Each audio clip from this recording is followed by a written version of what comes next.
Right, you ready?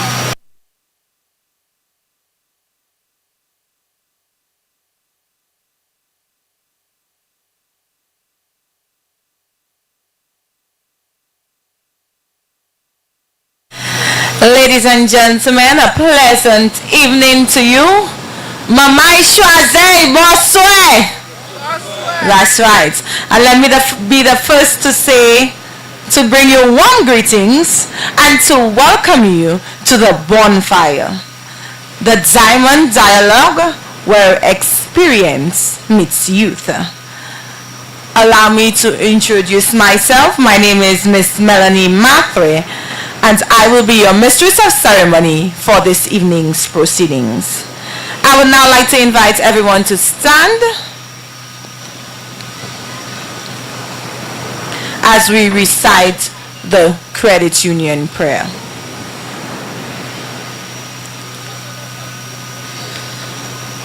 Lord, make me an instrument of thy peace. Where there is hatred, let me sow love. Where there is injury, pardon. Where there is doubt, faith.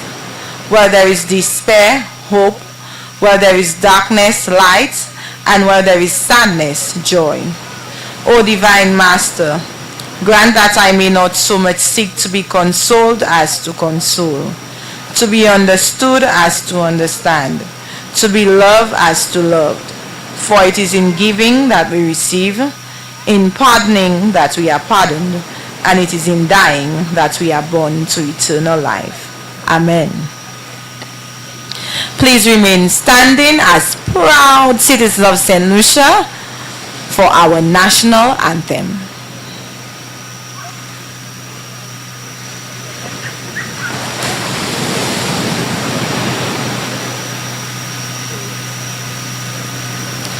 All right, join me in singing.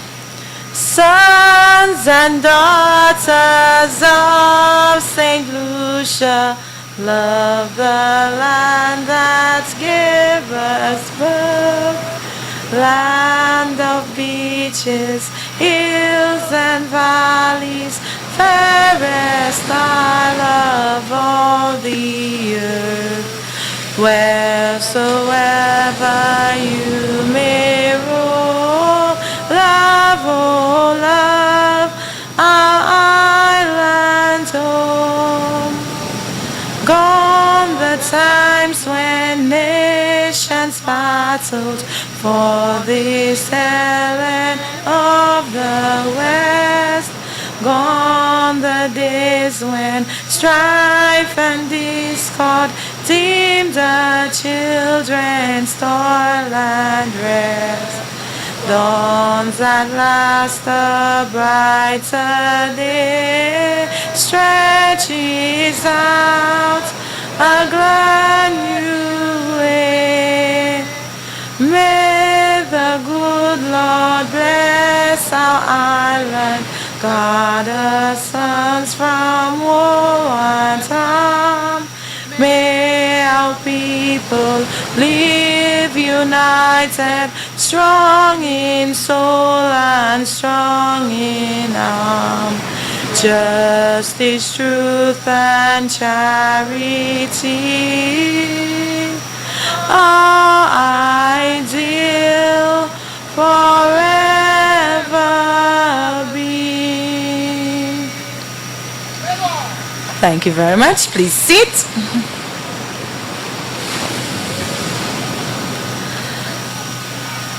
The Shrewsbury Cooperative Credit Union welcomes you to an epic intellectual engagement, Diamond Dialogue. This initiative fulfills two purposes. The first is the celebration of our 45th independence anniversary. And the second, as you are aware, every year the credit union hosts an independence lecture which aims at educating members and promoting the cooperative movement. In December 2023, the credit union celebrated 60 years. 60 years of transforming lives, moving forward with you. Diamond Dialogue is a marrying of these two activities, signaling the appreciation of an epic beginning, a dynamic journey, and the recognition of transformation to cater to the future.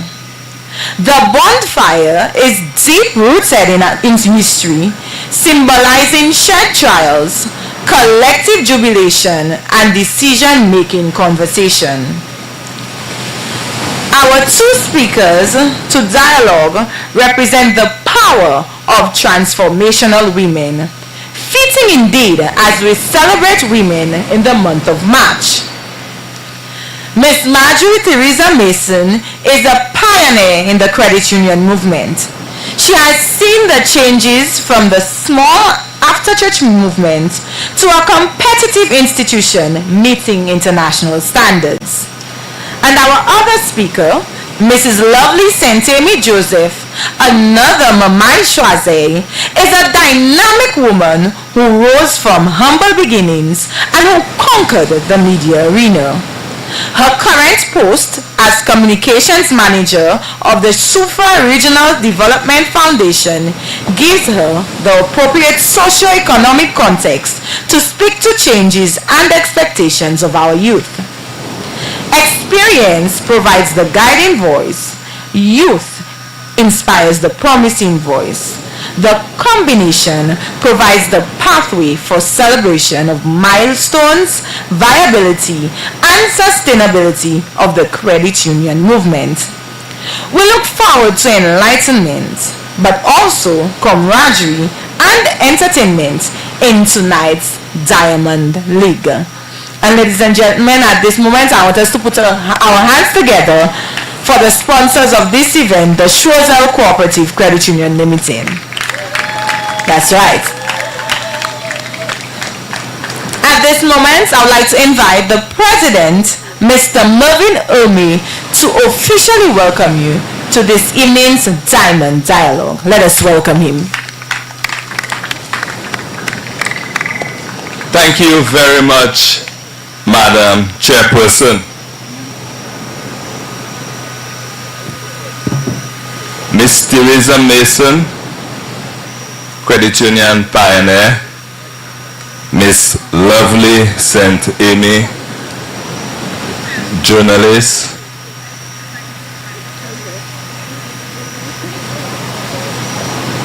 officers of the Shozel Cooperative Credit Union, management, staff, members.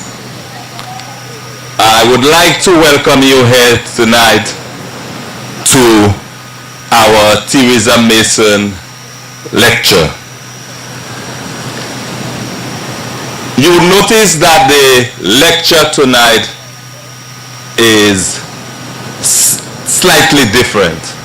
Normally we would have the lecture in a hall,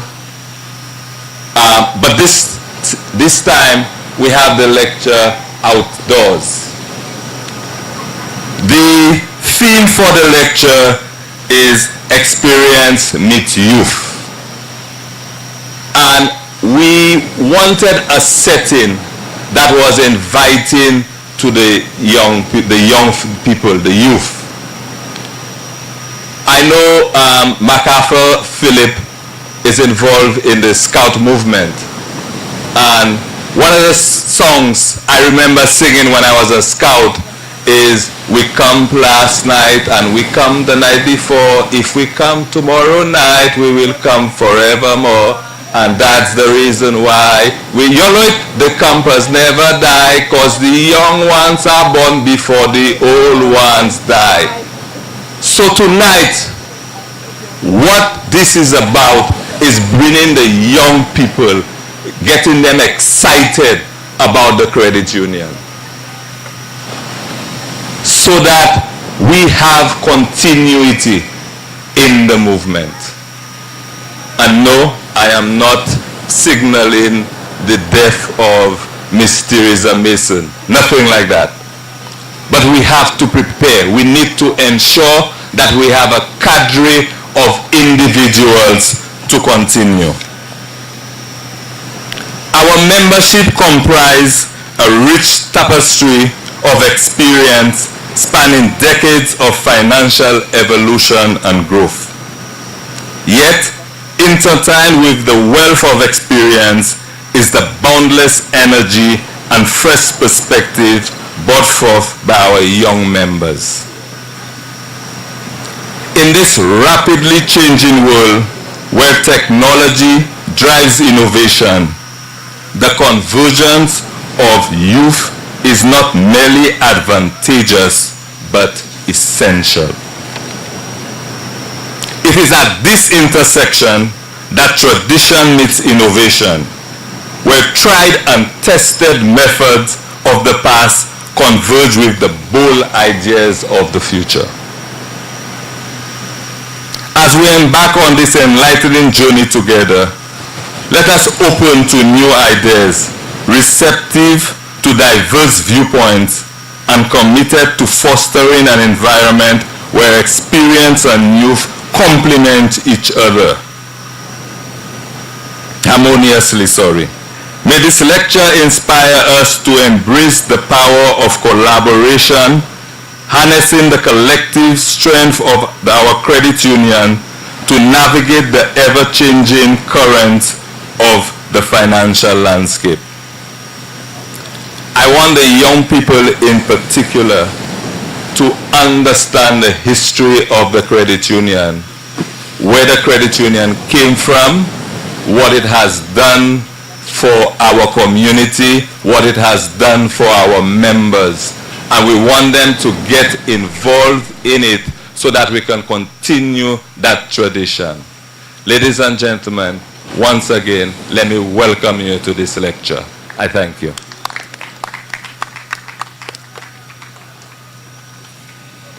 Thank you very much, Mr. Umi, for your warm welcome. I must say that you did bring back a few memories for me with your song, although I was biting my tongue through half of it, but anyway, it did bring back some good memories for me.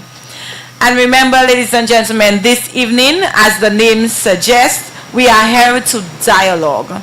So please feel free to jot down your questions as the presenters make their presentations. After each speaker, we will be having a question and answer segment.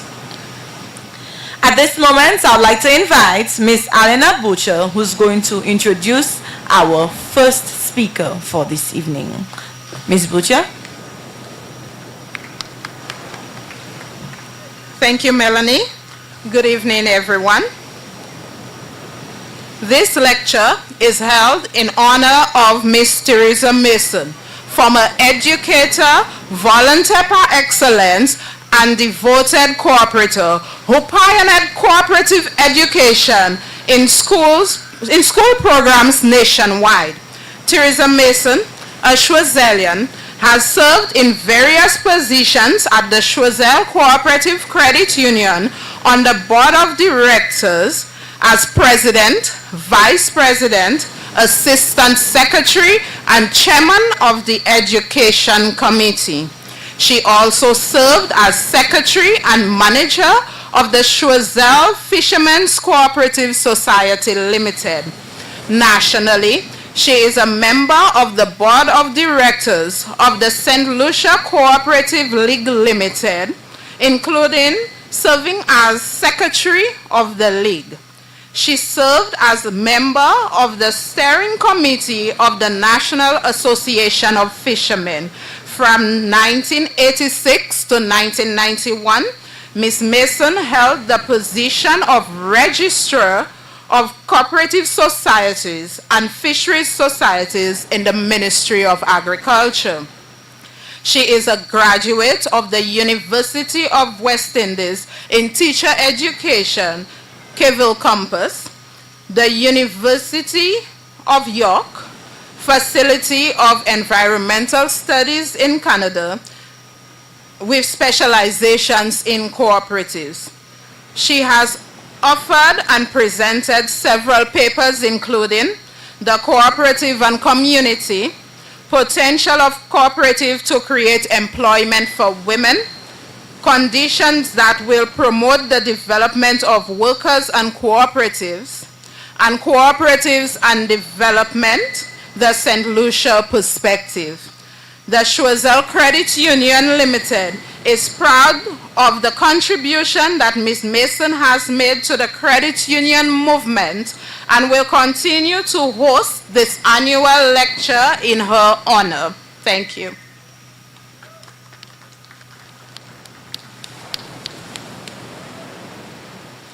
Thank you very much, Ms. Butcher. And ladies and gentlemen, please join me in giving a resounding round of applause as I welcome our first guest speaker, Ms. Theresa Mason.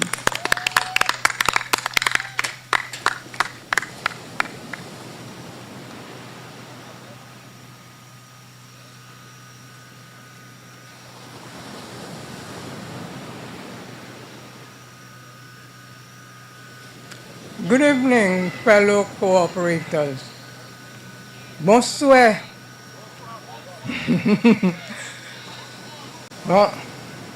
Mam Credit Union. I am pleased to be here this evening. Thank you. It's a pleasure to be here this evening to share some thoughts with you on the topic, whence we came from, where we are now, and where we are going as a credit union movement and a country. Whence we came from. How did the credit union movement start? We have to start from there. We cannot look at Choiseul Credit Union. We have to start from the beginning. The credit union movement started in Germany in the 1800s. In 1850, the first credit union was organized by a gentleman called Schulz de Lis. And it was organized among shopkeepers and artisans who had serious problems obtaining credit to manage their business, to operate their business. The first one was organized in 1850, and that was in the urban areas. But in 1864, another gentleman in Germany called William Reiferson organized credit unions in rural areas in Germany where farmers were having problems. They had difficulty getting credit, and the money lenders used to take advantage of them, make loans to them which they knew they were not able to repay, and then seize their property. This last credit union, the one organized by William Reiferson, is really the one that started the movement that we know now, the international credit union movement. What about St. Lucia? How did the credit union movement start in St. Lucia? As you know, St. Lucia was one of the British colonies, and the colonial government thought it would be a good idea to introduce the cooperative movement to the former British colonies. And they made provision to provide funding for the colonial governments to set up cooperative departments. So the cooperative department in St. Lucia was funded by the colonial government. A registrar was appointed and staff was employed. So the credit union movement in St. Lucia was started or promoted by government through the cooperative department. How did the Choiseul Credit Union start? The Choiseul Credit Union was started by a Catholic priest named Father Chauvy. He organized the credit union among the parishioners, the Catholic church members. And the first business transaction took place on the 8th of December, 1963. On that day, 21 persons became members, and the collection on that day was $685. So that was the start of the credit union that we now have. The credit union was registered on the 6th of October, 1970. And between 1963 and 1971, it operated from the presbytery on a Sunday after Mass. And it was run by volunteers. And it offered savings, opportunities for members to save and to borrow. In 1971, the credit union moved from the presbytery to the administrative building and shared an office with the sub-collector. On days when the sub-collector was in office, they would operate on afternoons. On other days, they would operate the whole day.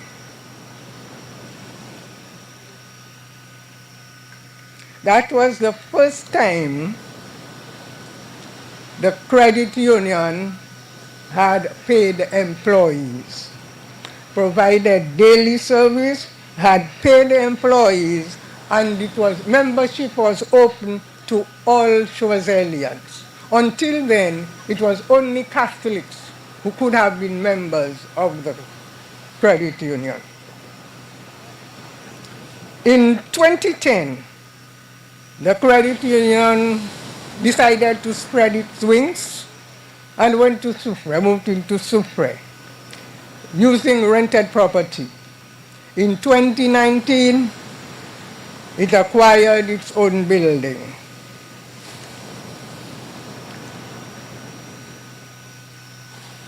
So that's where we came from. Where are we now? At present, the credit union has a membership of 7,925 members. Assets amounting to $158,524,142. Loans outstanding, $135,973,028. And a staff complement of 35, and owns 2 buildings and is renting 1. The credit union provides a range of services. These include savings and loan protection, online banking, ATM, mobile app, FIP, group medical insurance, scholarships, Western Union. There's an agreement with Vision Express for persons who need loans to purchase glasses. Short pay. We have 6-day service and sports promotion. The credit union has had a significant impact on the community of Choiseul and on the residents of Choiseul. I think every person in Choiseul has been has been positively impacted in one way or another by the credit union. I don't think we can imagine what Choiseul would look like without the credit union. We know people have been able to own houses, to construct houses, to purchase property, to pursue higher education, to provide medical care, to purchase vehicles, do agricultural projects, open businesses, create employment for themselves, and the credit union itself has created employment for 35 persons. Lives have changed. The credit union has changed lives. And for the 60-year period, the credit union has moved from 21 members to 7,925, from $685 to $158,524,142, from volunteers to 35 paid staff, from space in the presbytery to 2 buildings, from Sunday service to daily service. Impressive indeed. And I think we should be grateful to Father Chauvet, who was not a Choiselian, to Father Chauvet, who had the vision, and the pioneers who sacrificed and volunteered time, energy, and effort to champion the cause. I think they deserve a round of applause. Even though they are not there to help, because most of them have passed. Where do we go from here as a credit union movement and a country? Before the colonial government introduced the idea of cooperative development to the colonies, a survey was conducted to determine the need for cooperation in the colonies. And it was observed with regard to the British West Indies that there was need for a preliminary groundwork of education in cooperative principles and practices prior to the formation of cooperative societies, and that instruction could only be given by persons specially trained in the science and technique of cooperation. The International Cooperative Alliance is the international body responsible for the promotion of cooperatives. Just as you have ILO responsible for labor, the ICA is responsible for the promotion of cooperatives. And in one of the reports, the ICA notes that the battle for the success, the battle for the acceptance of cooperative ideas has to be fought in the economic as well as the intellectual field. Now, to date, with all the accomplishments that we have just mentioned, the focus to date has been on the economic aspect, on the business. But going forward, we need to include the science and the intellectual component. We also need to understand that the cooperative business is not an ordinary business. And this is one area which I think really needs to be taken into consideration. There is a tendency to think of the cooperative as a business, and just a business. But what kind of business is it? There are different types of businesses in terms of ownership, control, and use. There are the large-scale capitalist businesses, where you have the owners are people with a lot of money who invest, and they could be living in any part of the world. And then they employ persons to manage the business on their behalf. And then you and I and all of us use the service. And then there's the small scale business, like St. Matt, Milan, where they own and they manage, they own and they control their business. But then you have the cooperative business, where the same body of people, they own the business, which are the members, they own the business, they control the business, and they use the service. Certainly a different type of business. It's unique, and there is definite need for appropriate education. How does the philosophy? There is a philosophy. The cooperative do not just operate on their own. There's a philosophy that informs the business. There are values, there are principles that influence the business. So as we go forward, we need to be able to focus on the philosophy, the values, the principles that influence the business. There's a lot of literature available on cooperatives, and there are a number of academic problems that are available. In fact, when I became interested in cooperatives, it was difficult to get literature. I really thought there were no books available on cooperatives. And then up to now, I know there are some people who say there's no literature on cooperatives, but there's a lot available.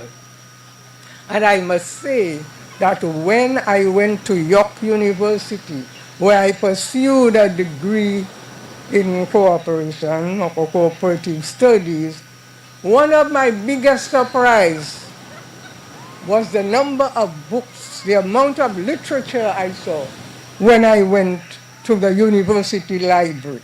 I could not believe it. Two things struck me when I went to the university.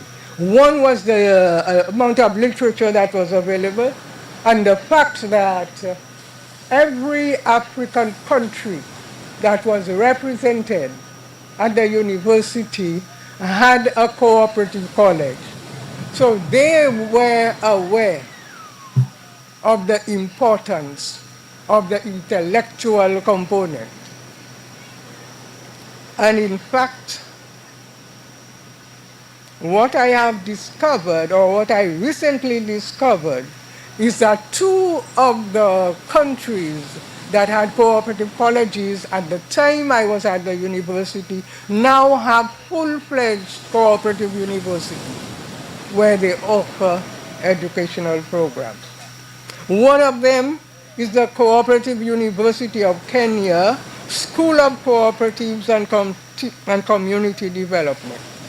The other one is Moshi Cooperative University, Faculty of Cooperatives and Community Development, Department of Cooperative Development and Management.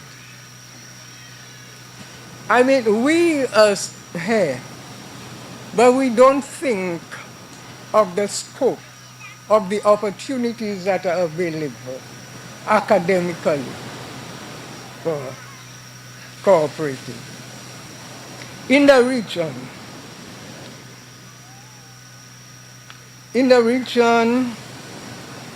there was a Kuru Cooperative College in Guyana, which I happen to have attended.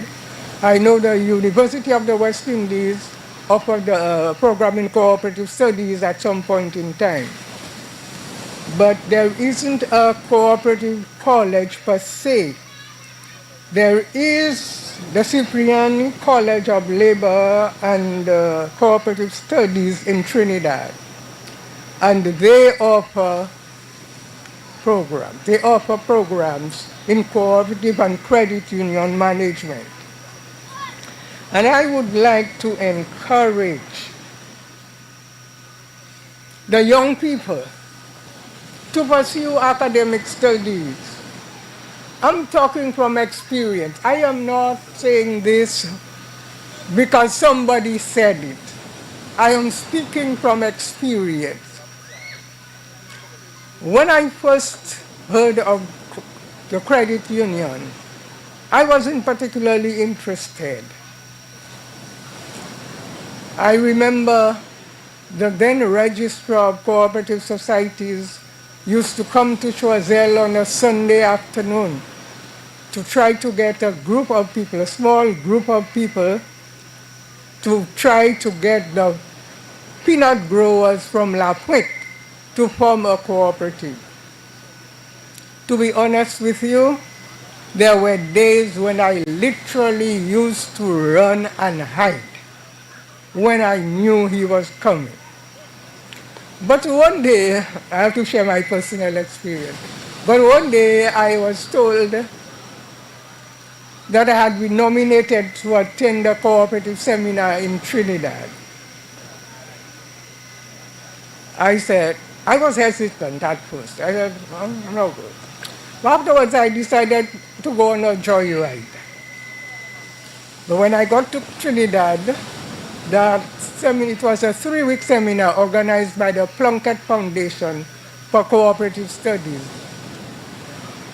And the subjects were cooperative management, cooperative law, bookkeeping, cooperative theory and practice. And then that was complemented with field trips. Fellow cooperators, that was an eye-opener. When I left Trinidad, I enrolled in a correspondence course which was being offered by the Plunkett Foundation for Cooperative Studies, and I became a member of the Plunkett Foundation for Cooperative Studies. And from that time, I have never looked back. And I decided I wanted to study nothing else but cooperatives. And when I eventually was able to access a university that offered the program, I went to York University. So I am talking from experience. If there are programs, cooperative programs,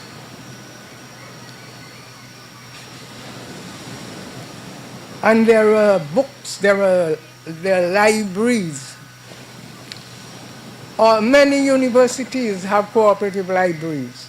There's a university, not a university, a information center in India, which has over 25,000 books on cooperatives and allied subjects.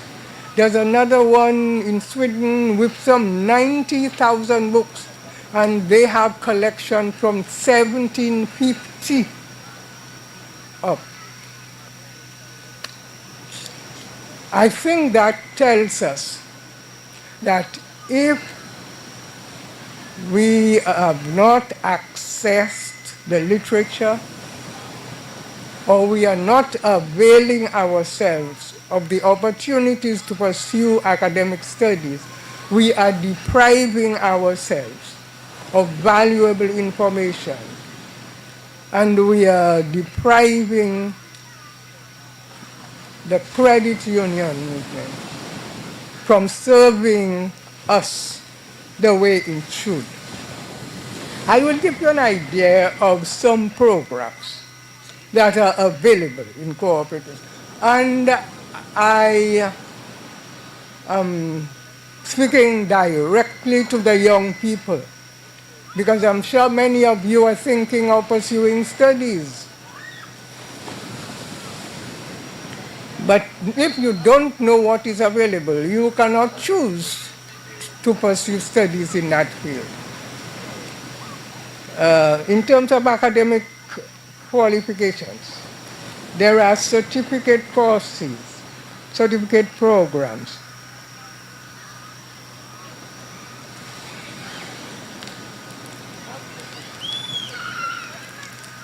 There is the Certificate in Cooperative Management, Certificate in Cooperative Management and Accounting, Certificate in Cooperation, Cooperative Law, Certificate Course in Cooperative Development.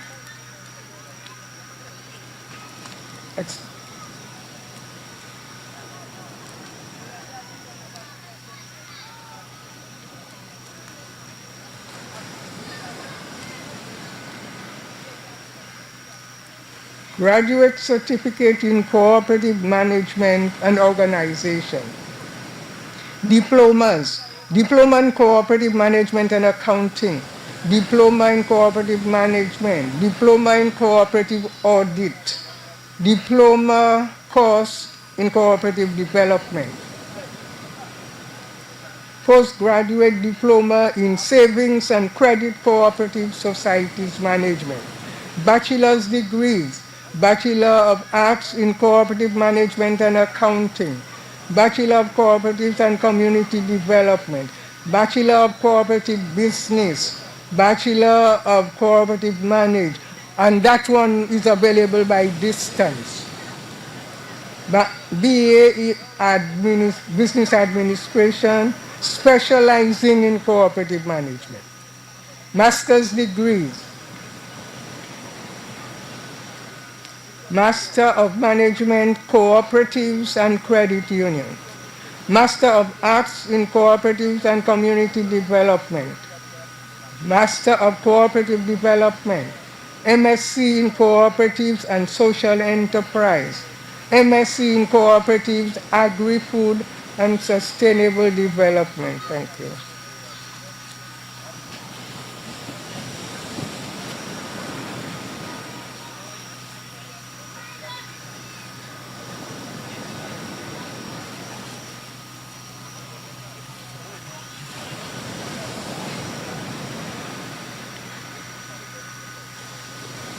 Master of Commerce, Cooperative Management, that is also offered by distance. Doctor of Philosophy in Cooperative Studies. So there is a lot that is available. And I would like to encourage the young people to pursue studies in that field, pursue cooperative studies. We have brought the credit union movement to a level, and economically it is stable. I could put it that way. It is economically stable. But to move to the other level, you have to bring out the intellectual capacity. The economic stability is important, but it must be combined with intellectual capacity.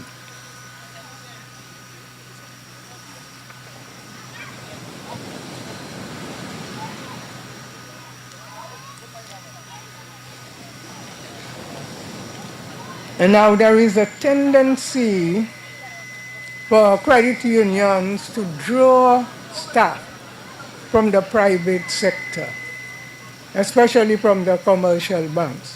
Nothing wrong with that, but the credit unions have to ensure that when persons are brought from the private sector, they have to be trained or educated in cooperative practice. They have to be familiar with the cooperative business and have the relative education. Let us think for a moment of the original concept. When the credit union was born, William Ryerson focused on brotherly love. He was a devout Christian, and he thought brotherly love, that I am my brother's keeper. It's on that concept. I am my brother's keeper. It is each for all and all for each. That members would pool their savings and loan to each other as the need arises.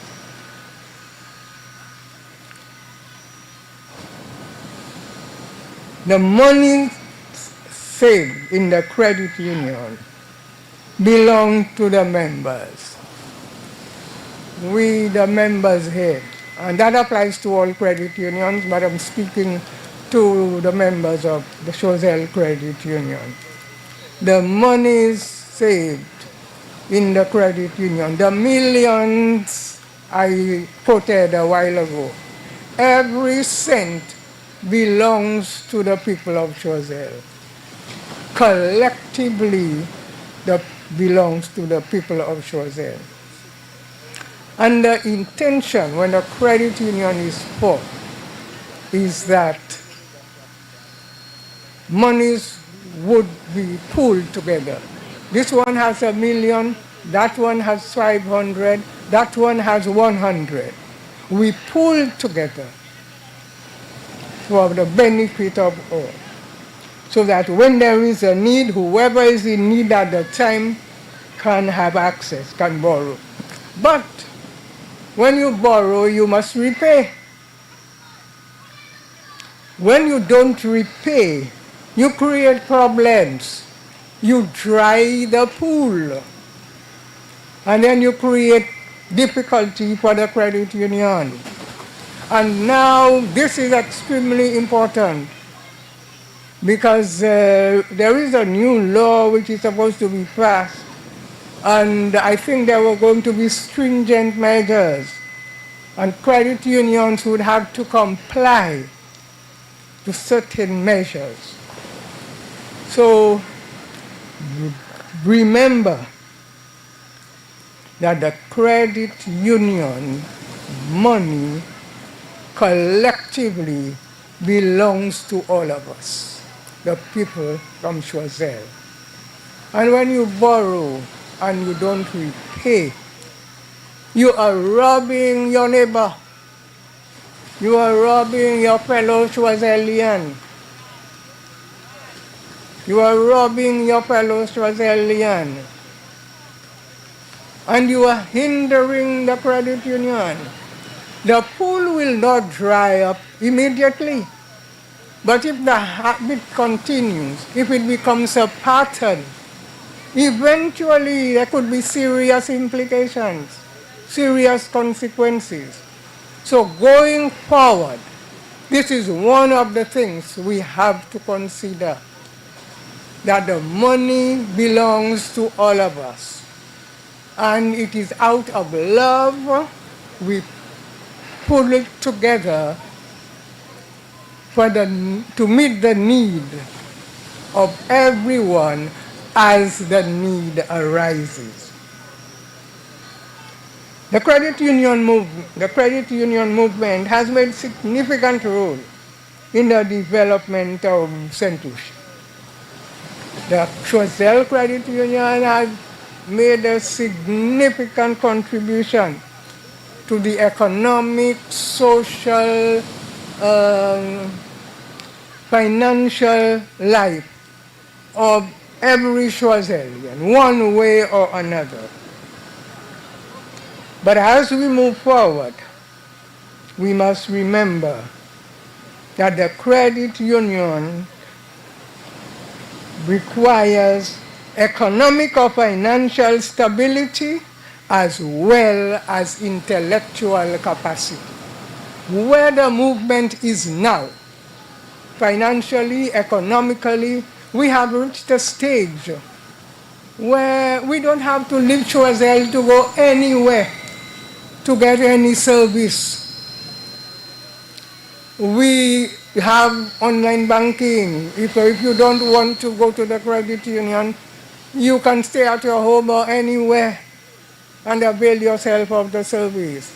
If you don't want to take the line, you can use the ATM. You don't have to go out to pay your bills. So if you don't want to leave Choiseul, you don't even have to leave Choiseul.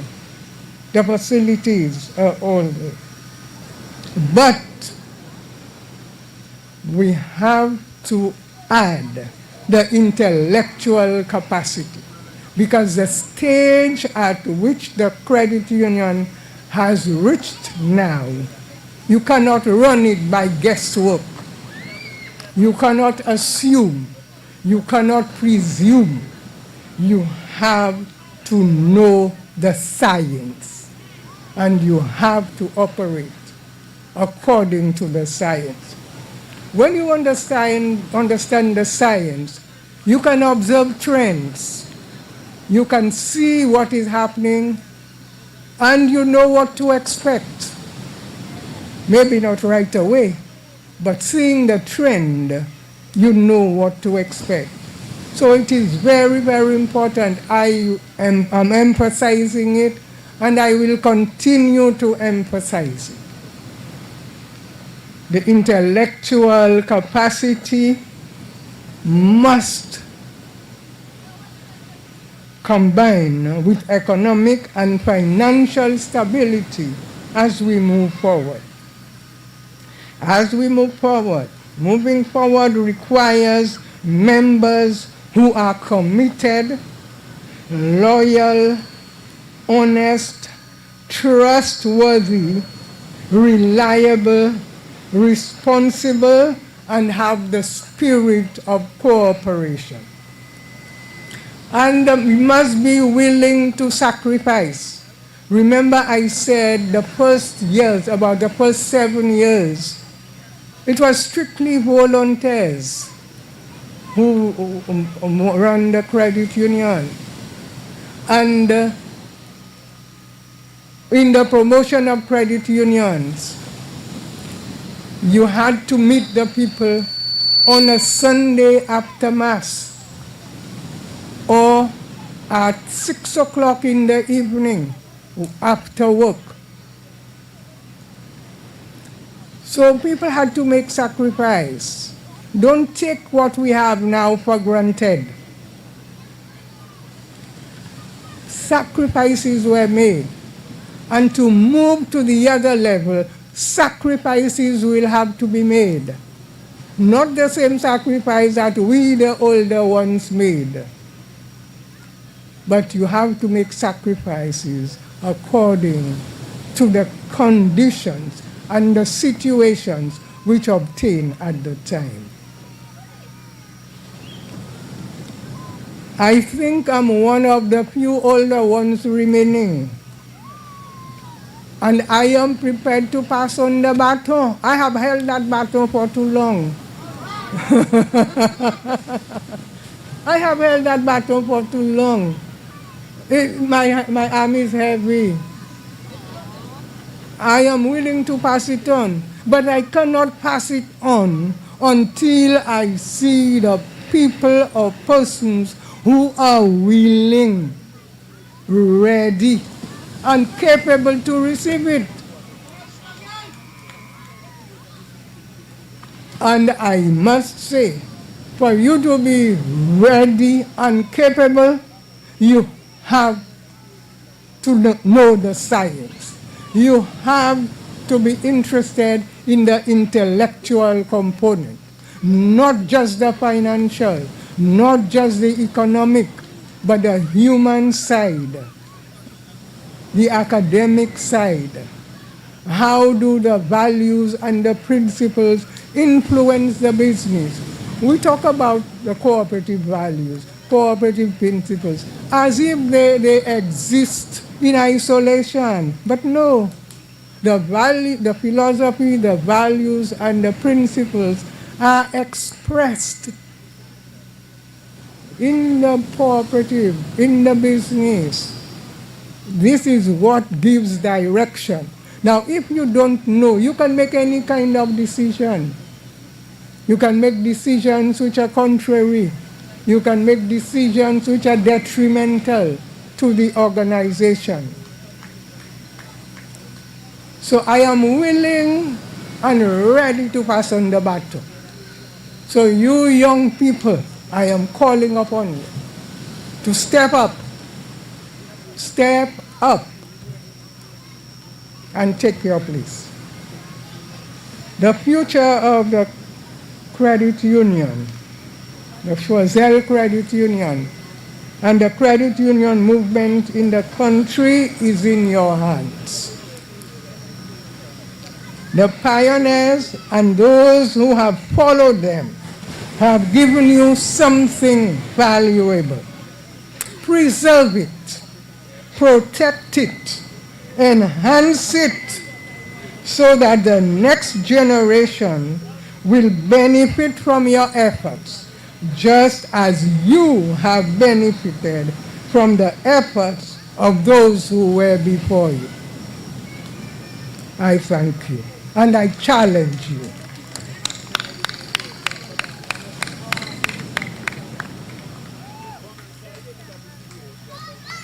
Ladies and gentlemen, another round of applause for our stalwart, our pioneer, Miss Theresa Mason. Terry Pratchett once said that it is important that we know where we come from, because if you do not know where you come from, then you do not know where you are.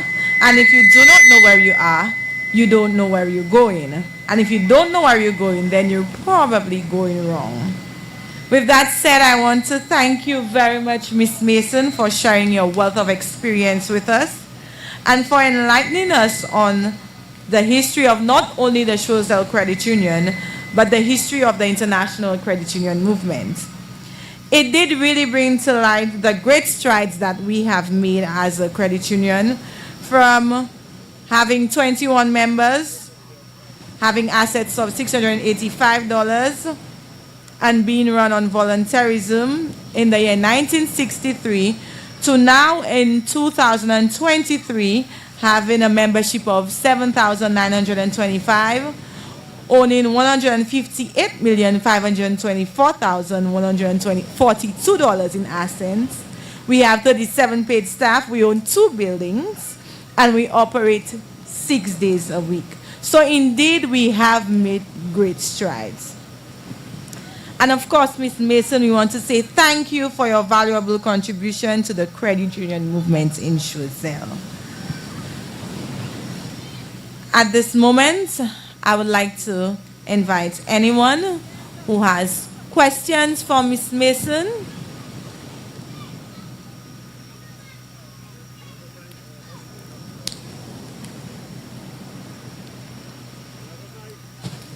Mr. Philip, do we have a second mic?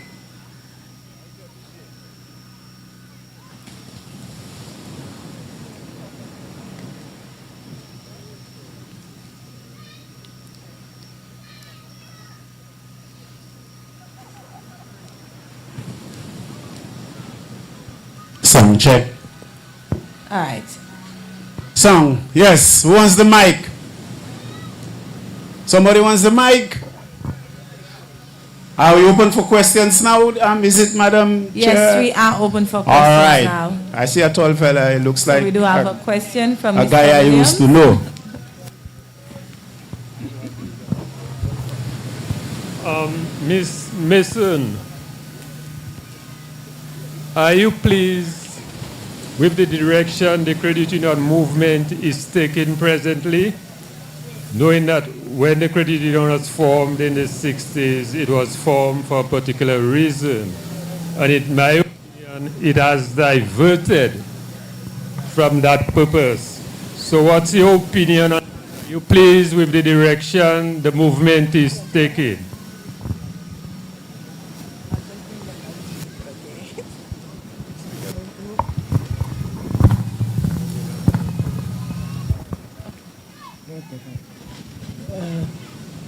Are you referring to the Choiseul Credit Union or the cooperative movement in general?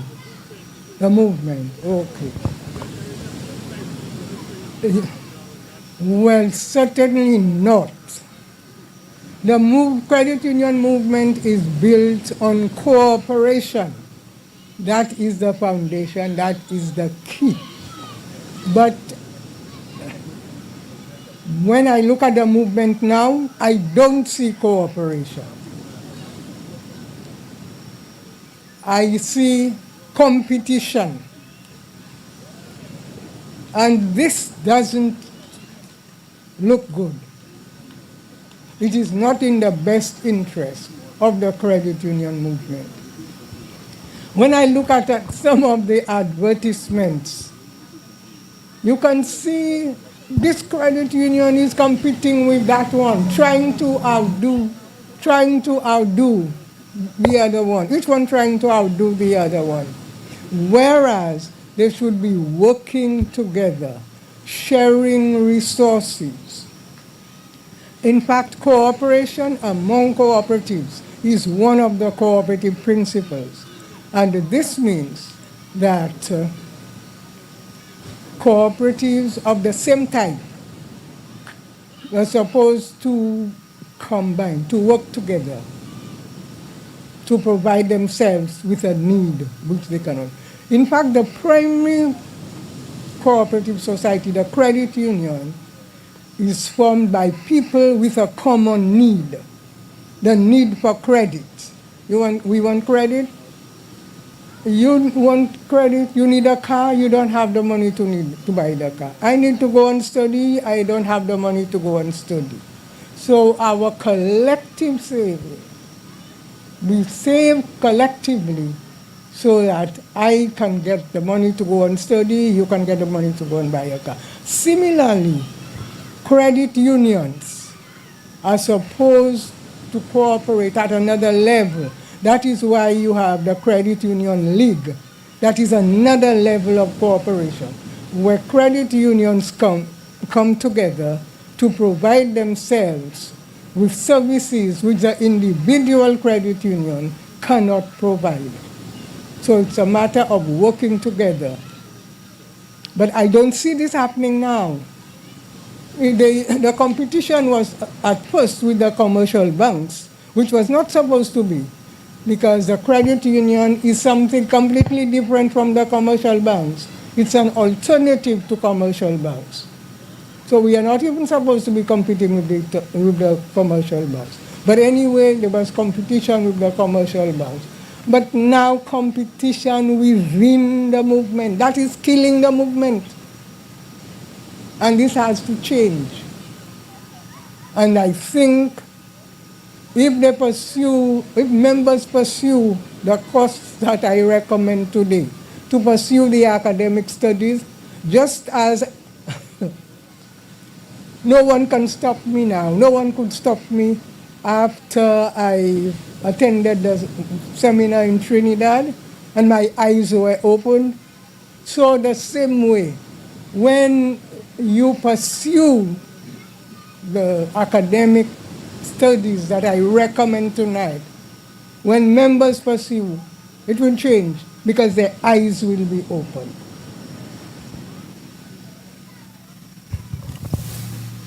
Thank you very much. Do we have any more questions for Ms. Mason?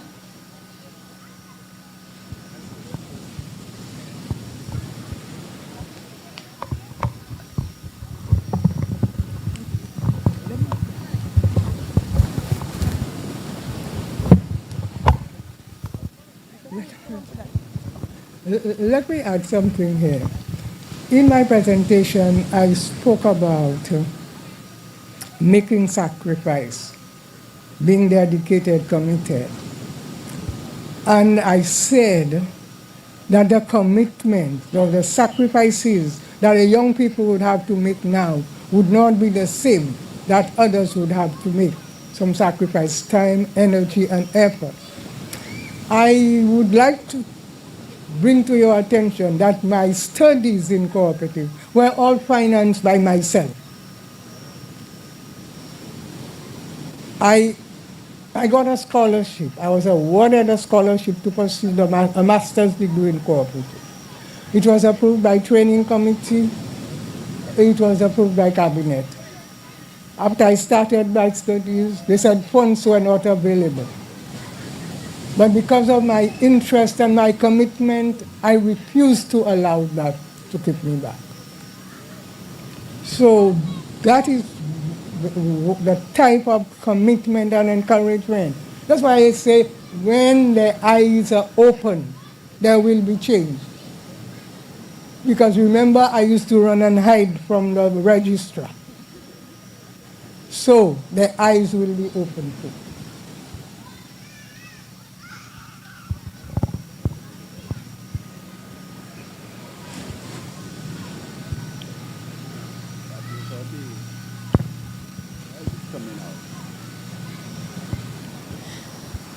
Thank you very much once again, Miss Mason. All right, so I'm going to give you guys a little more time. You may want to ponder on the information that was presented to you. So in the meantime, we are going to move on to our... Oh, sorry, we have a question? Sorry.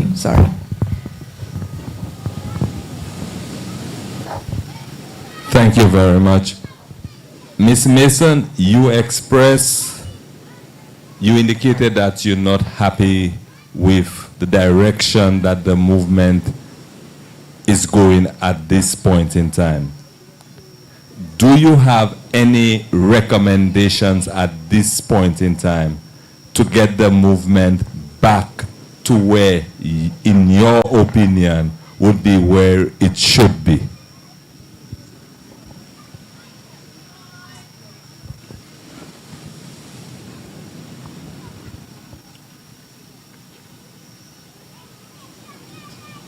Intellectual capacity. That is number one. Because unless the people have the knowledge, you can talk. They need to have the knowledge and the understanding. So I would suggest that attempts be made to provide as many members as possible with the opportunity to pursue academic studies in cooperatives, the opportunity to go out and visit cooperatives, visit other countries. There was a time when government used to have a training priorities list, and cooperatives used to be included on that training priorities list. I do not know whether that still holds. But if that doesn't hold, I would suggest that the cooperative movement, whoever is representing, if the league, whoever, that the credit union that the movement takes steps to ensure that government provides opportunities for persons to pursue studies. And the individual cooperative societies also. And you all have an education fund. Use the education fund to provide, especially there's some basic information that members need to know. Because even when you're going to a university to study, you need to have a basic foundation. There has to be a basic foundation. But definitely, there must be... It's a long time the movement has not had a conference or a consultation. I think there is need for a consultation on the cooperative movement so that there could be analysis, there could be a study of the problems, the weaknesses, the strength, and to determine the direction which the movement could go. There needs to be a national get-together on coming together of ideas in order to get the movement going and to effect change.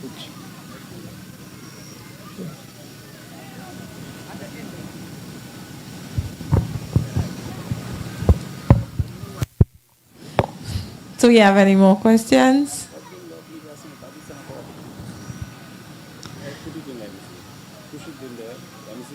All right, so you will have an opportunity to ask questions. At this moment, we're going to move on to our next speaker. And I would like to invite Ms. Butcher once again to introduce our second speaker for this evening.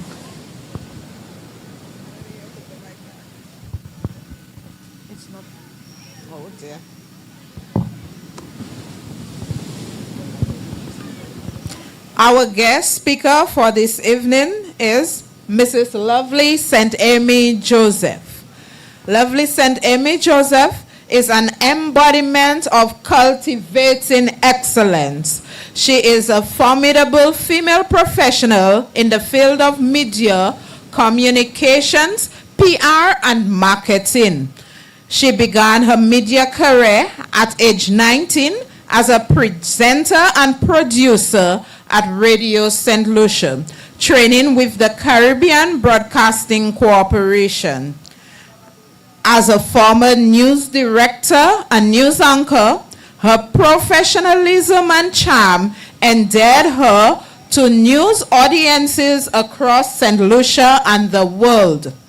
Due to her mother's example as the first fisherwoman and boat captain in Choiseul, she is a strong gender advocate who has benefited from training in industrial relations and trade unionism at the Barbados Labour College to ensure more equitable work environments. This former teacher at the Reunion Primary School and Clendon Mason Memorial Secondary School also supports the empowerment of young women by training and mentoring them in pageantry. The former Choiseul Carnival Queen has graced the silver screen as an actress in the Caribbean film Shantae's World, showcasing her versatility and talent. She is currently completing her master's degree in media and public relations with the University of Leicester and serves as the corporate communications and marketing manager for the Sufra Regional Development Foundation, SRDF. She takes great pride in contributing to the development of two sister communities that she loves dearly. The Choiseul Credit Union is thrilled to have the insight of Mrs. Lovely St. Amy Joseph as we continue to chart the way forward for our beloved credit union.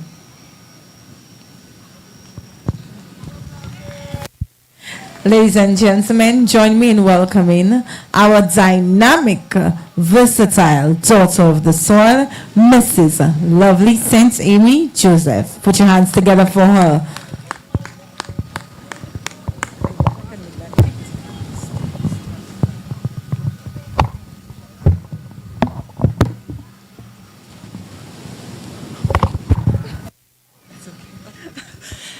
Good night, everyone. I would like to recognize the presence of the president of the Choiseul Cooperative Credit Union, Mr. Mervyn Ome. I think I noticed the general manager, Mr. Melin Felix, your HR director, Miss Alce, other staff, members of the Choiseul Cooperative Credit Union. In our midst, we have the president of the Choiseul Youth and Sports Council, Miss St. Martin, Katie, as we all affectionately refer to her, the other members of the Choiseul Youth and Sports Council, ladies and gentlemen, our online audience, good night and welcome to the Bonfire. Now, let me tell you something that I learned and I internalized. Money is energy. And if you don't have the right energy, you cannot attract the financial prosperity that we all want. So people, I want to hear some energy in here, in this place tonight. Come on, we are young people, we are full of vibes, and we have the older generation there with us. Let us get some energy in this place. When I say Enna, you say G. Enna. Enna. All right, let's wake up, wake up. Now, it was remiss of me not to acknowledge the presence of Miss Theresa Mason. Ladies and gentlemen, let us give her another round of applause. I could have sat in that seat all night and just listened to the wisdom pouring out of Miss Mason. She has challenged the young people to take up the mantle, and I'm telling you, I'm inspired. I've never thought about studying cooperatives and the cooperative movement, but after listening to her presentation, I can tell you that it's something that's on my mind, and I hope that it is on the minds of many of our young people. So, as a millennial and a proud member of the Choiseul Credit Union, I'm excited to talk to you about financial empowerment and discuss how we can engage Gen Z to ensure the continued prosperity and growth of our credit union. So this is what my presentation tonight will focus on: financial empowerment. And I will tell you a bit about my journey. As a millennial, I've experienced firsthand the benefits of being a member of the Choiseul Cooperative Credit Union, from securing a student loan to home ownership and supporting my children's education. The credit union has really been a trusted partner throughout my life. Now, many times I take on these speaking engagements and I look at our young people and I try to connect with them. And sometimes I can see it on their faces. There's a disconnect. I remember speaking to a group of students at the Clendon Mason Memorial Secondary School, and I said to them, I know some of you are looking at me and probably saying in the back of your mind, lady, if you only knew what I was going through, the challenges that I'm facing, you wouldn't be standing in front of me speaking about, what they consider to be advanced intellectual concepts. They think that, these accomplished and successful people who come to speak to them and quote unquote lecture them do not identify with them, or that they cannot identify with us. And if you heard my bio, you would know that that is absolutely incorrect. You heard the MC say that I come from humble beginnings, and I'm always very proud of that. I'm always very proud to say that I am Sandra's daughter, that I am the daughter of a fisherwoman. And when I talk about that partnership that has served me so well, which is the partnership with the Choiseul Credit Union, I do so bearing in mind that humble background. I am no different from you. The challenges that many of our young people are facing that cause them to go into a life of crime or take the wrong path. I've been there. I've done that. And there are many people around you who could serve as your mentors who have also been down that road. I was raised in a single-parent household where household income was always a concern. So access to tertiary education was a real concern. Being able to make something out of my life was something that weighed heavily on my mind and the mind of my family.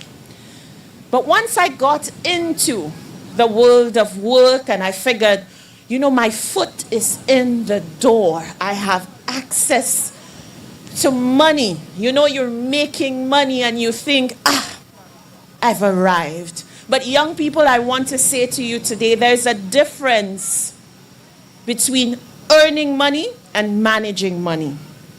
And I think very often we examine our relationships, our familial relationships, our romantic relationships. We examine them. We think about how can we improve them and how can we enhance them.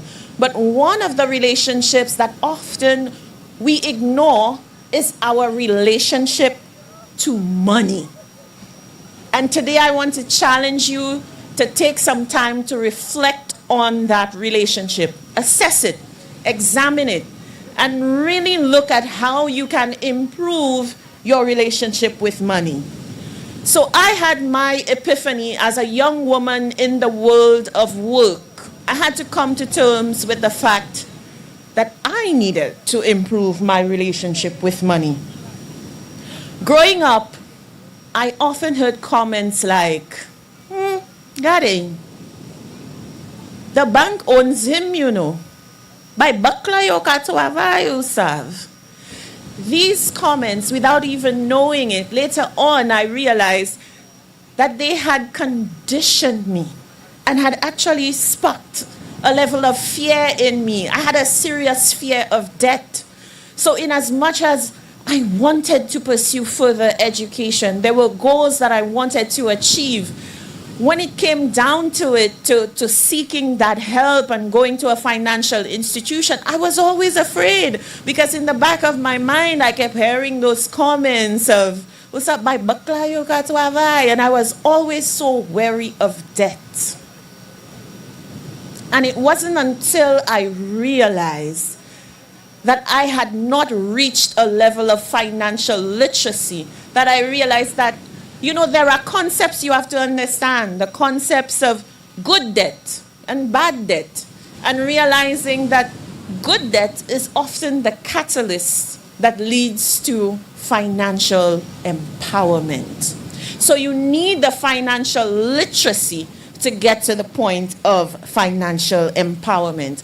And that was one of my fears. And as I said to you, I hope that you will all go home and reflect on some of the fears that you may have as it relates to money management or some of the deficiencies that you might have in terms of financial literacy. So what is financial empowerment? Financial empowerment refers to the ability of individuals to control their financial circumstances and make informed decisions about money. And financial literacy is what gets us to financial empowerment. Financial literacy involves acquiring knowledge, skills, and resources to effectively manage finances, build wealth, and achieve your financial goals. So as you were hearing Miss Mason say, the knowledge and the skills are important, but the resources are just as important as well. And this is where Choiseul Cooperative Credit Union can play such a transformative role because it makes those resources accessible to those who need it most, but indeed to everyone. That is the beauty of the credit union movement. So I've told you what financial empowerment is, and for some of our young people, you might be thinking, why should I care about financial empowerment?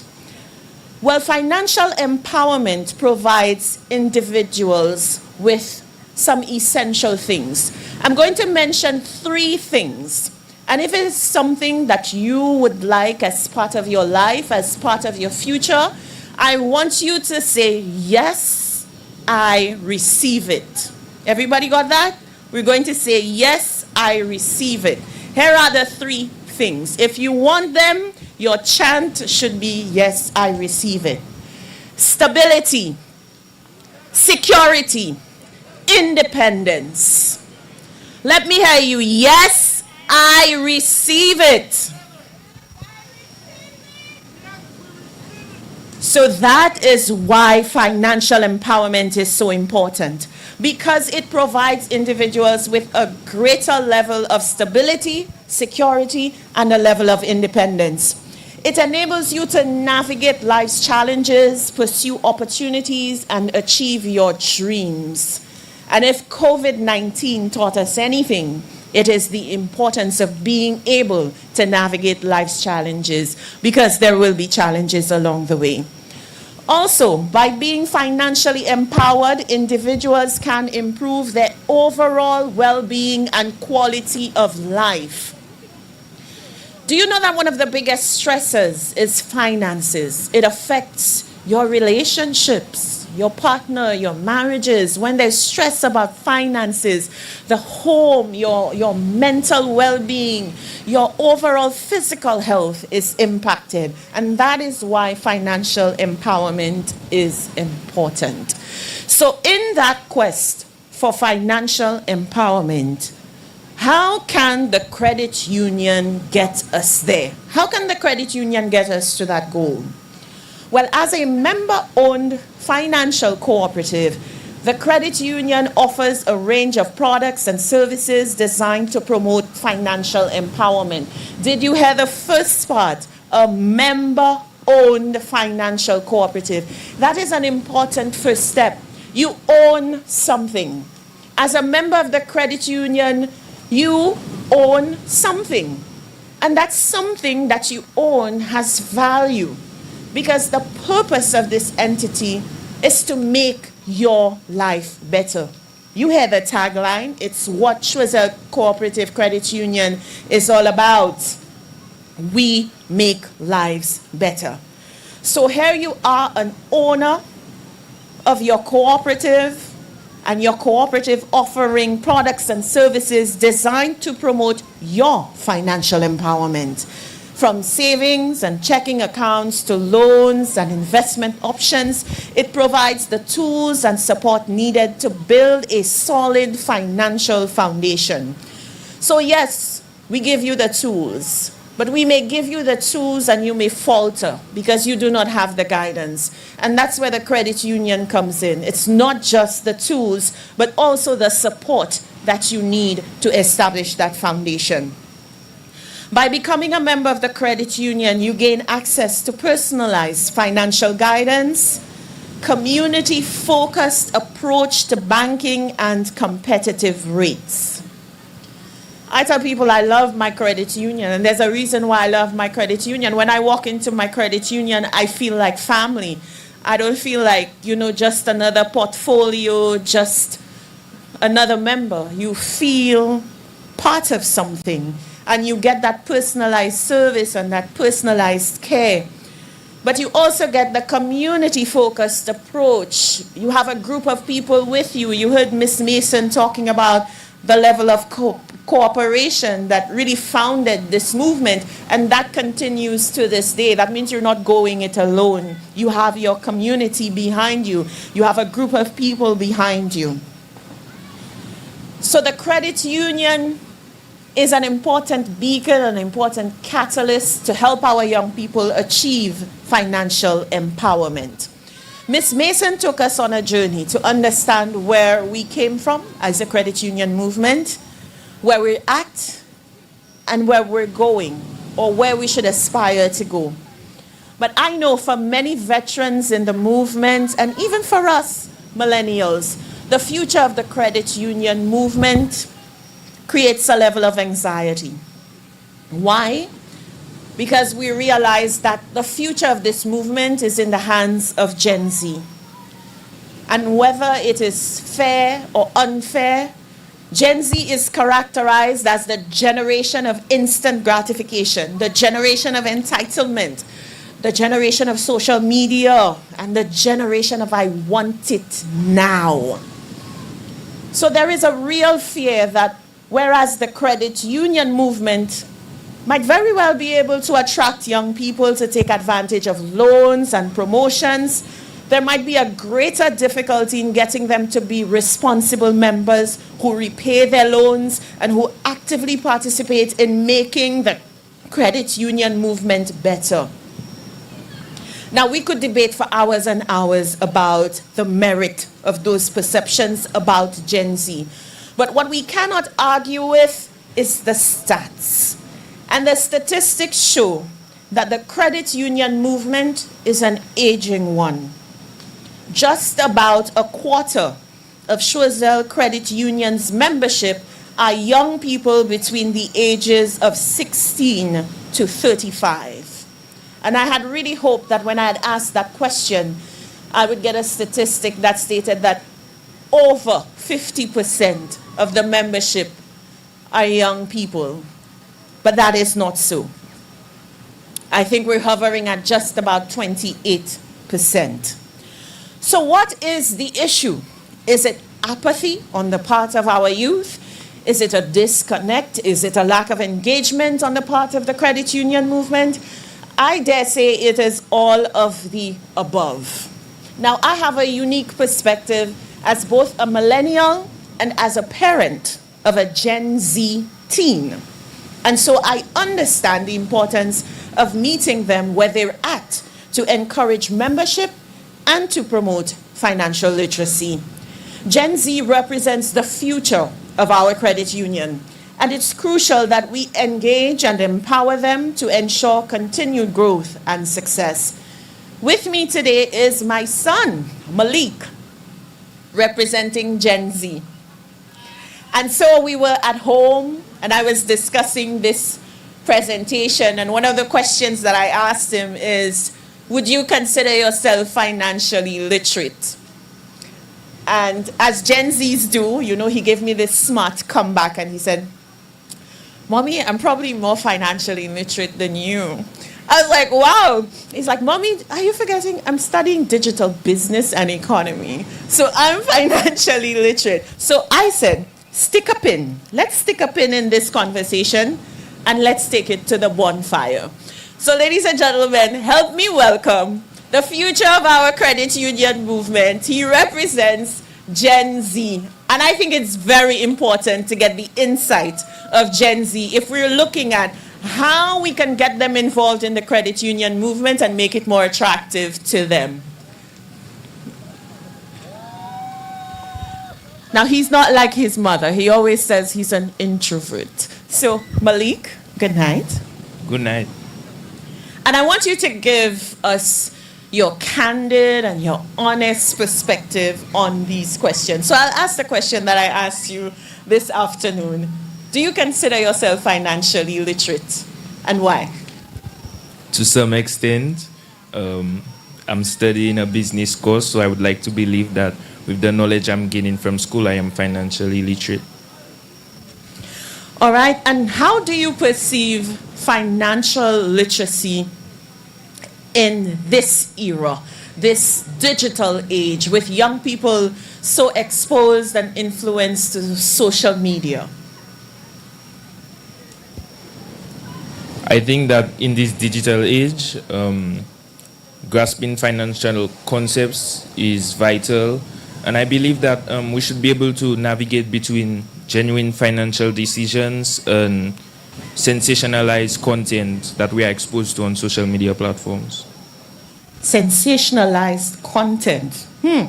I like that. So tell me, how do you think social media influences the financial decisions of your generation? Well, social media provides a platform for many influencers and larger corporations. These influencers and corporations, they expose us to different lifestyles that we as young teens and unemployed individuals are not able to attain. So I believe that social media has an impact on our financial decisions, whether positively or negatively. Do you think it is disproportionately negative? Is it mostly negative? Or there's a balance between the negative and the positive? I believe it's mostly negative. Yeah. Okay, and tell me, what challenges or misconceptions have you encountered about money management due to social media? Well, as I said, social media exposes us to various lifestyles. So sometimes, because persons may have the fear of missing out, we try to afford what we see other influencers have. Yeah. So social media is telling you how to spend your money and what you should spend your money on. Yes, I believe so.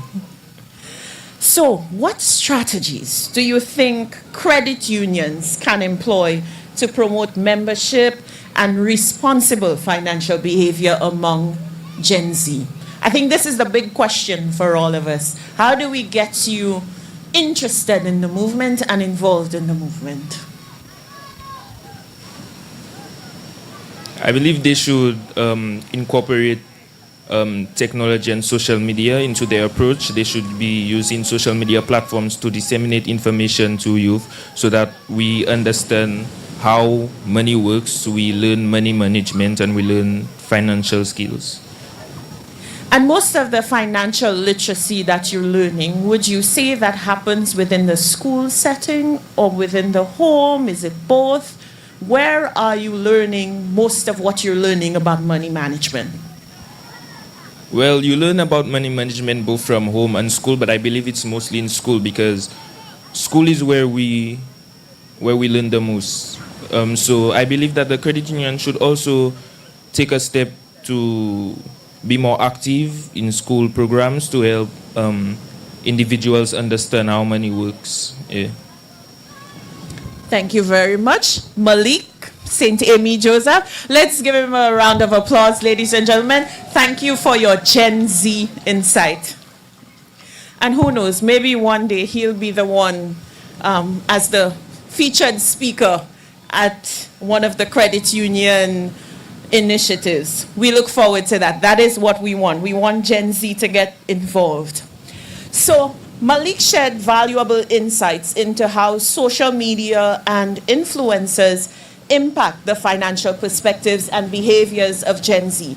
It is evident that Gen Z faces unique challenges in navigating financial decisions in the digital age, highlighting the importance of targeted financial education and guidance. It is a void that we must fill. It is a game that we have to get involved in. We must meet them where they're at.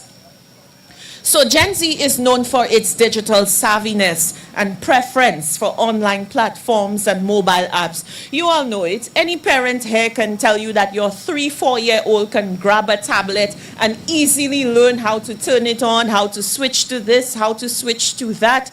You get an iPhone, your youngster, your teen can navigate that iPhone, and you feel like you have to take a course on how to operate the iPhone. So they are definitely tech savvy. So to meet Gen Z where they're at, the credit union can enhance its digital offerings, including mobile banking apps, and hats off to the Choiseul Cooperative Credit Union for making that a possibility. Online applications are important. They have to be user-friendly. There must also be educational resources accessible through smartphones and social media platforms. This is where our young people are spending the majority of their time, and so we must meet them where they're at. While meeting Gen Z's digital preferences is essential, we must also prioritize improving their financial literacy by offering financial education workshops, online resources, and interactive tools. The credit union can empower Gen Z to make informed financial decisions and manage money responsibly.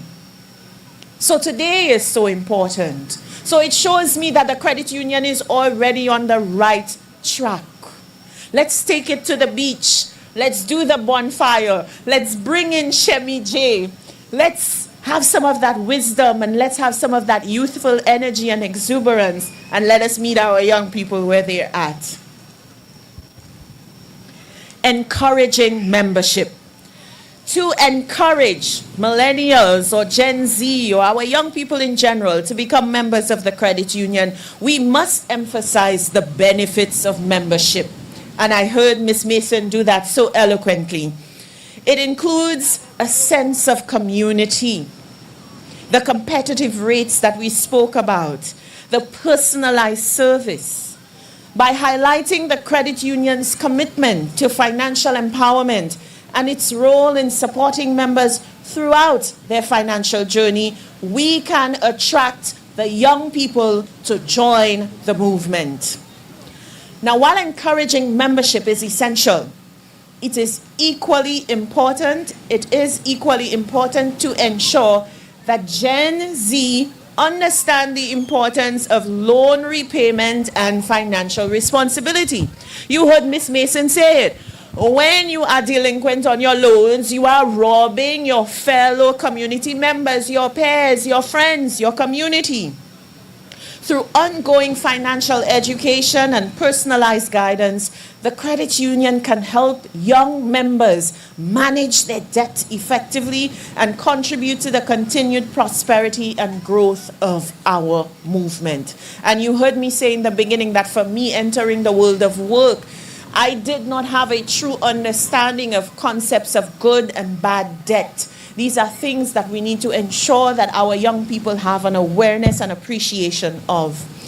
In conclusion, ladies and gentlemen, financial empowerment is essential for individuals of all ages, particularly young people facing unique financial challenges. By partnering with the credit union, young people can gain the knowledge, resources, and support needed to achieve financial success and independence. Let us work together to empower the next generation and build a brighter financial future for our community and for this, our credit union movement. Thank you very much. And before I leave, I would like to say that Ms. Mason challenged our young people to take up the mantle and to get that knowledge and that intellectual capacity that is needed to take the movement forward. I would like to add to her challenge by challenging the Choiseul Credit Union to make it possible for a young person to pursue studies at one of the wonderful institutions that Ms. Mason outlined. She gave us so many resources where the credit union movement can be studied, and these young people can lead the charge in transforming the movement, improving it, enhancing it. So that is my challenge to both our young people and to the credit union movement. Let's usher in the next leaders of the movement.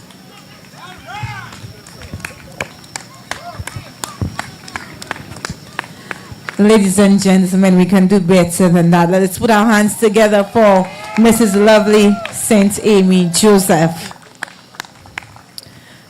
Indeed, a fresh perspective. And of course, Mrs. Joseph, thank you so very much for your advice on financial literacy.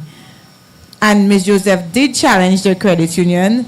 So I am guessing that pretty soon we'll probably have maybe a Theresa Mason Scholarship awarded to anyone who wishes to further their studies in any area of cooperative. So that is something for the credit union to think about.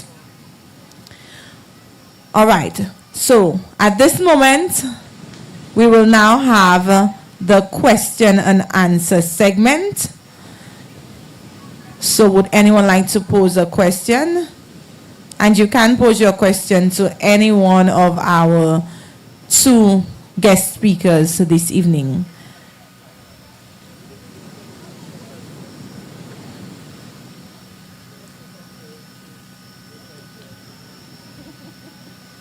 Pardon me? We have a question, Mr. William?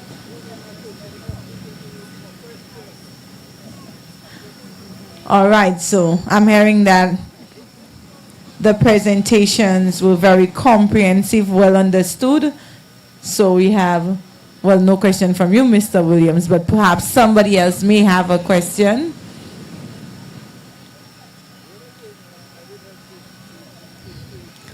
All right. Let me hand the mic to you, Mr. Williams. My concern is that she didn't speak to Gen Z enough, because she made mention of the stats, the 20-something% youth at the credit union. And in my opinion, the credit union has done a lot to try and attract the youth to its membership, but yet they are not showing any interest. So I don't know if you have any information, any advice to Gen Z, you know, so they can take up that mantle and try.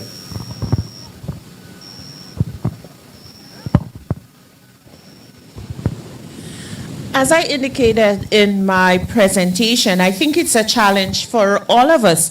And that's why I felt it was important to have Malik be a part of the presentation, because he is a member of Gen Z. And so when we ponder on the question, why does there seem to be this disconnect?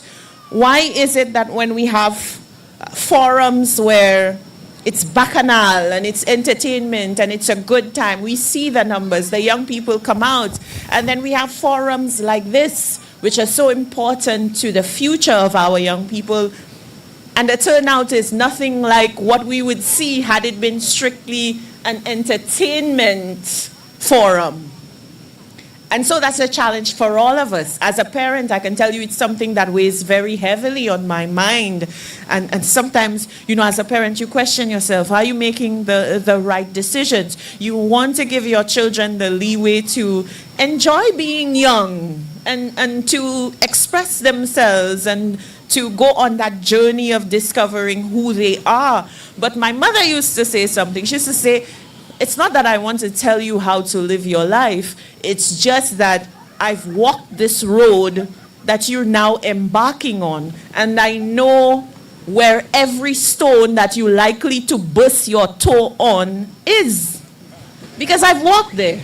I know where you're likely to bust your toe. And so I think it is a constant, endlessly, never ceasing effort to reach our young people. Because I think we must come to terms with the fact that there is a disconnect. There's something that's not clicking for our young people, but we cannot give up on it. We might have the session and very few show up. Does that mean we stop the sessions? No, we don't. We take it from St. Wishan, we go to Sir Arthur Lewis Community College. We go there, we bring our people there, we have our marketing officer, and we let them understand what the credit union movement is. If we need to go to jazz and the carnival and have a band, yes, we have a band, sections, loans, this, we have to meet them where they're at. And so I understand your concern that 28% of young people and some of the strides that the credit union has been making to try to reach them, and perhaps the level of disappointment that we have not yielded the sort of results that we would like to see. But I would say it's an ongoing effort. It's an ongoing initiative. And it's the same for whether we're addressing social issues, crime, the general apathy that we see among some of our young people. It's just an ongoing effort.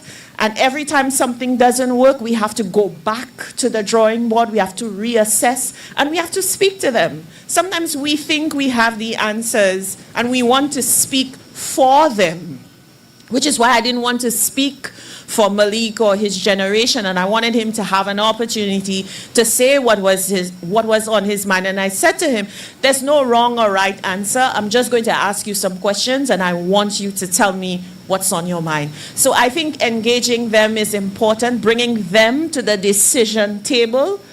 A lot of us who might be more experienced in the field, sometimes we keep them out of the process because we think they're not at that point yet where they can make significant contributions. But I'll tell you something about Gen Z. I know a lot of negatives are said about Gen Z, but I love Gen Z because I see so much potential in Gen Z. The things they're learning, how they're learning, it's fascinating. And I want to say, let us not give up on our young.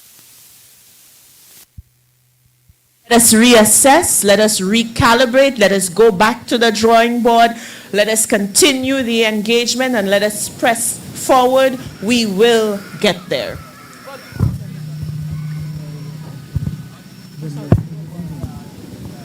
I would like to add to what Ms. Joseph has said. I think the young people don't really see the potential. They don't see the opportunities. For instance, the credit union movement, as we know, is much advanced. Cooperative law is a very important subject. There are so many lawyers in St. Lucia, and not one lawyer specializes in cooperative law. Now, is there a young person who's thinking of pursuing studies in law, specialized in cooperative law? We have accountants, we have auditors who audit the accounts of credit unions every year, cooperative societies, credit unions every year. But none of them specialize in cooperative audit. So these are opportunities. I think when the young people see that there are opportunities for development, they will be attracted. Thank you very much for your responses. Do we have any other questions for our speakers? Teacher Vern, do you have a question? I see you getting up. Okay, so you have a comment from our newly elected president of the St. Lucia Teachers Union, Teacher Vern. Oh, she has a mic. Good night, everyone. Good night to our panelists. Thank you for your rich presentations this evening. Gen Z. I have one of these home. And we all know about them. For them, everything must be instantaneous. So our credit union must ensure that it implements initiatives that will attract them. So education is key. I am an educator. And your education campaign must be properly strategized to reach our young people. So for example, we're here tonight. The credit union, for example, can have some basic information because Gen Z will not read too much for you. But as you enter, you have a QR code, they scan, and they get some basic information on the credit union, something that will attract them. Just for coming to the event, we must implement those programs and we must use what it is that they use. They get bored very easily. And one of the things I'm going to challenge the credit union to do is to, I'm looking for the word, transition from the ATM card to a card that our Gen Z generation can use. Our young people like to order. They like to be able to use their cards to purchase items, etc. They like that. Our credit union and the credit union league needs to look into that. It's still at just ATM servicing. And even in doing that, in implementing the use of those cards, we can find ways to educate our young people as to the proper management of their finances. So in my opinion, we need to really, you need to sit down and strategize how you're going to do that. You need to look at what really attracts them and how is the credit union falling short. And then what can we do to, engage them and get them to become more active in the union. We need to do that. And we need to also look at or explain to them the benefits of being in the credit union as opposed to a bank. So we need to do those things and we need to reach them how they can easily be reached. So that's my contribution. Thank you. Well said, Teacher Vern, but don't let go of the mic just yet. Hold the mic, Teacher Vern. Right now the roles will be reversed. Hi, congratulations, first of all, President of the St. Lucia Teachers Union. We know the Teachers Union is in good hands and we're expecting great things from you, Ms. Vern Charles. You have my support and my well wishes. Thank you. So I want to ask about the teaching of financial literacy, and I think you're well placed to address this question as a teacher and now president of the St. Lucia Teachers Union. My Gen Z, my teen, is privileged to be studying business. And so a lot of his financial literacy, as you heard from him, comes from pursuing that program, that associate degree program. Outside of studying business, which for a person like me, I did no business subjects. I was into the reading and the expression, so I did your history, your sociology, your literatures in English. Never did principles of business or principles of accounts. How can educators and educational institutions ensure that financial literacy is somehow incorporated into the curriculum for every single student and not just for business students? What sort of insight or recommendations can you give? I call for continuity. And when I say continuity, Miss Mason will know what I'm talking about. You begin teaching the children from a young age, and practice makes better.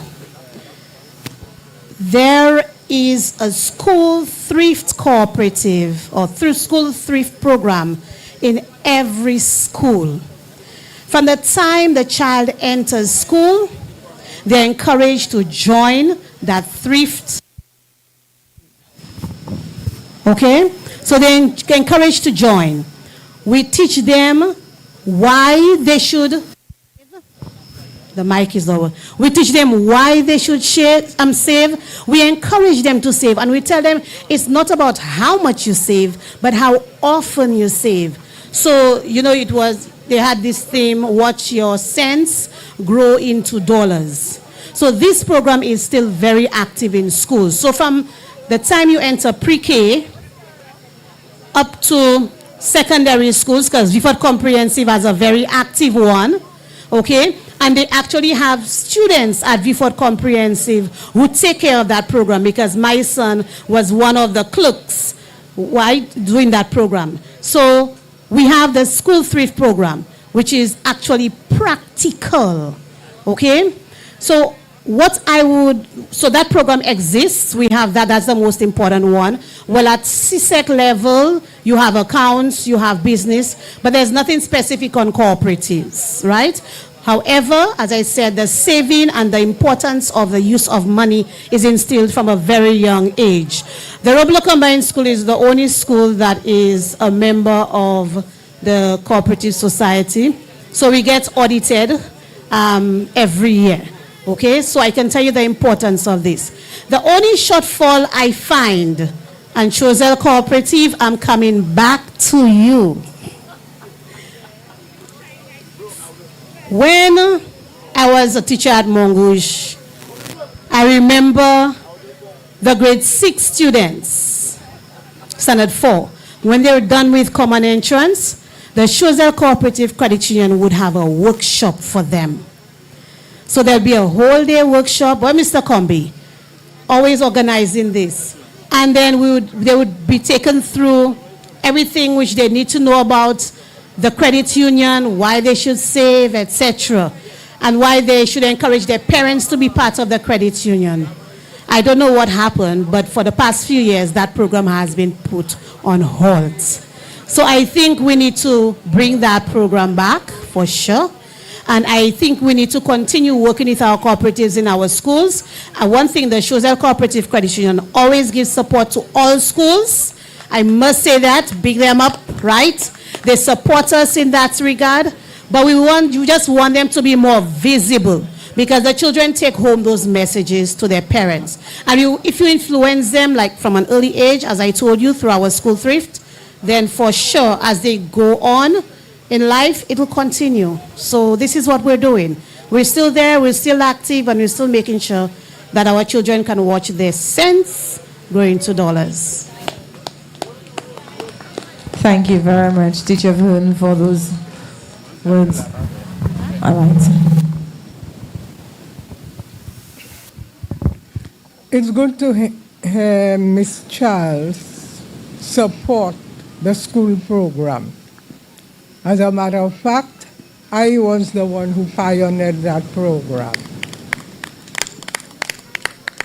When I left the Roblo School, it was to take up that assignment. And the intention was not just to have a thrift program, but a cooperative education program in schools. So it was both the practical and the curriculum aspect. That was the intention. But somehow, when I left to go and study, when I came back, I found there was a change. And it ended up being a thrift program. But the thing is, we started with the thrift program as a means of introducing the students and the teachers. And everybody needs savings, so that was the best one to start with. But it was never the intention that it would remain as a thrift program, but as a cooperative education program in schools. Thank you very much, Ms. Mason. So definitely we need somebody to take up the mantle and to continue the work that you started. Do we have any other questions or comments?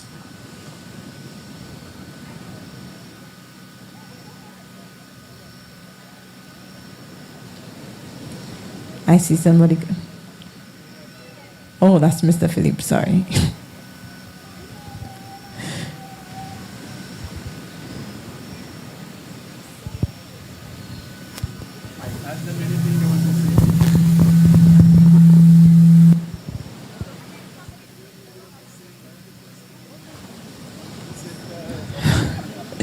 Do we have any other questions, any comments, any sentiments? Share your thoughts about this activity. Do I hear somebody saying over there? Mr. Philip, we have a hand over there. Oh, we Yes. also have a hand over there as well. Where are the hands? Where are the hands? There we go, people. There we go. Are we ready over there? We have a lady over here. These young people, you don't need much time to put your thoughts together. Let's go. Open mic. There we go. Say who you are. Good evening, everyone. I actually want to know how would the young kids in the community or those who are part of the credit union would know that the credit union doors are open to welcome them with whatever it is that they're looking for to better their situations. And I guess that's for anybody on the panel, including, I know the president is not on there, but that question is also for the president.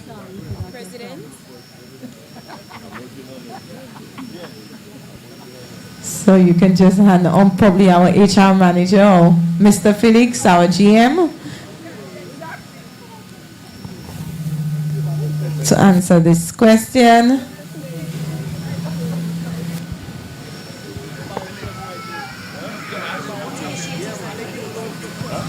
So I believe our general manager is going to answer the question. Oh, well, the GM just asked me what was the question.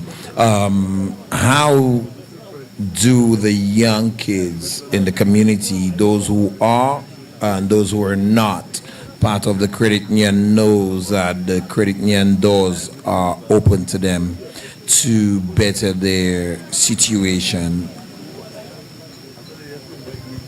Well, the credit union over the past have encouraged schools to save. We have gone to the schools on numerous occasions to try to encourage them to save, especially those moving in from the primary school into the secondary school. There was a program, but that kind of stopped for a little while. So they were encouraged when they're leaving to go to secondary school to open accounts and encourage them to save. Thank you, but my second part is for those who are out of school.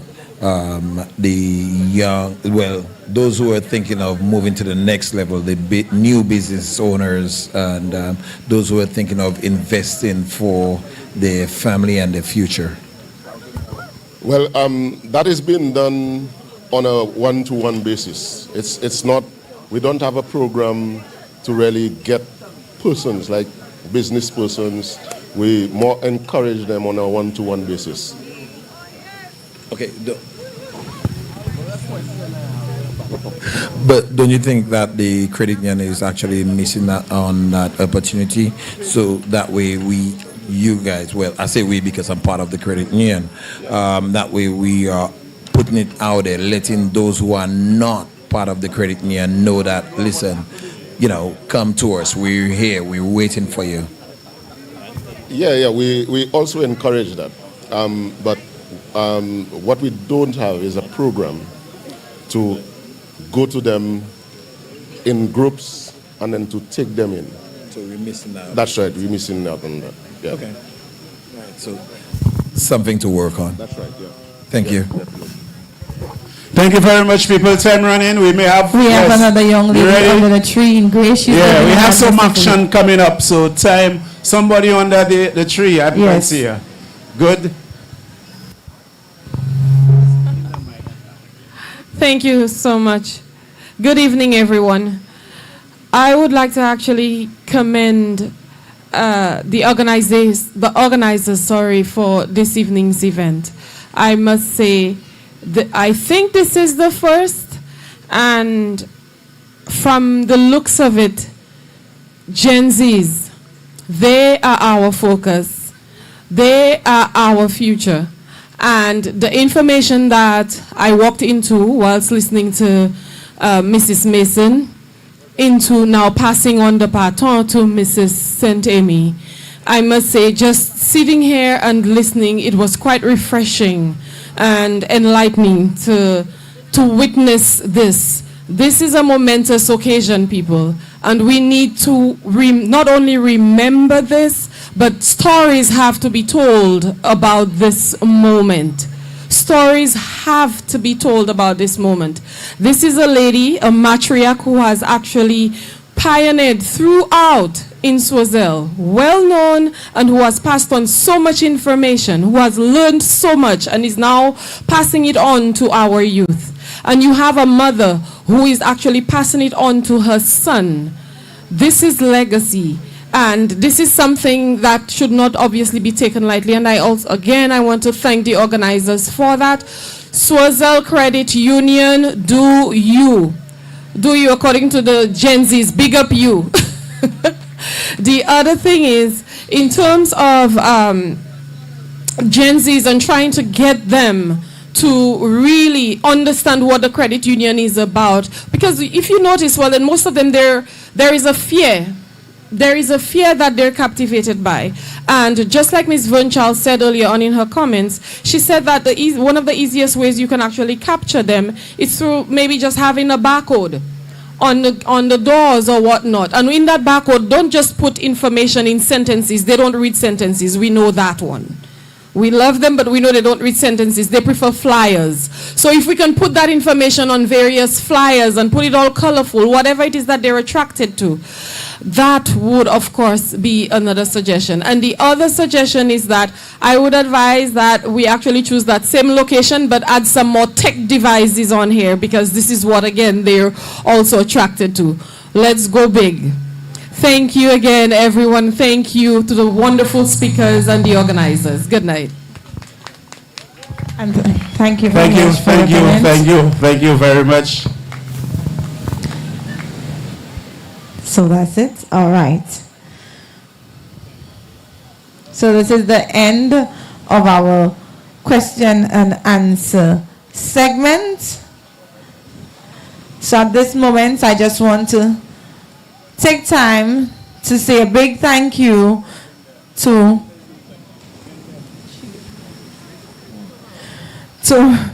persons who made this event possible. First and foremost, we want to say a big thank you to the Swazel Cooperative Credit Union Limited for its continued commitment to community. Let's put our hands together for the credit union, organizers of this event. We also want to say a special thank you to the Education Committee, to the Swazel Youth and Sports Council who collaborated with the credit union this evening. A special thank you to our two speakers our pioneer, Mrs. Theresa Mason, and thank you very much, Miss Mason, for your words of wisdom, and Mrs. Lovely St. Amy Joseph, like she would probably say, Ishandra. We also want to say a thank you to NEMO, Environmental Health, the police, fire service, GVD for their live coverage, Unity Band, Chad and crew for managing the bonfire, the auxiliary workers, Dave, Owen, and Vaughn, the caterers,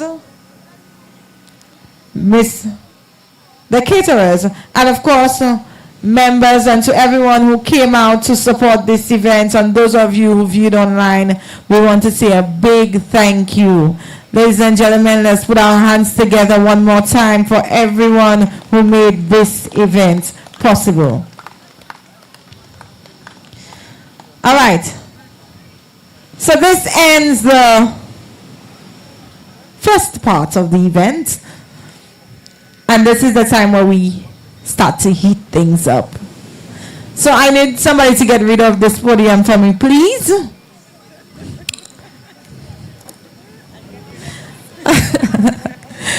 And of course, one more time, I want to say thank you to our two presenters. So we're going to get some space on the stage. Mr. Philip, can I get some assistance, please? I need to get rid of this podium.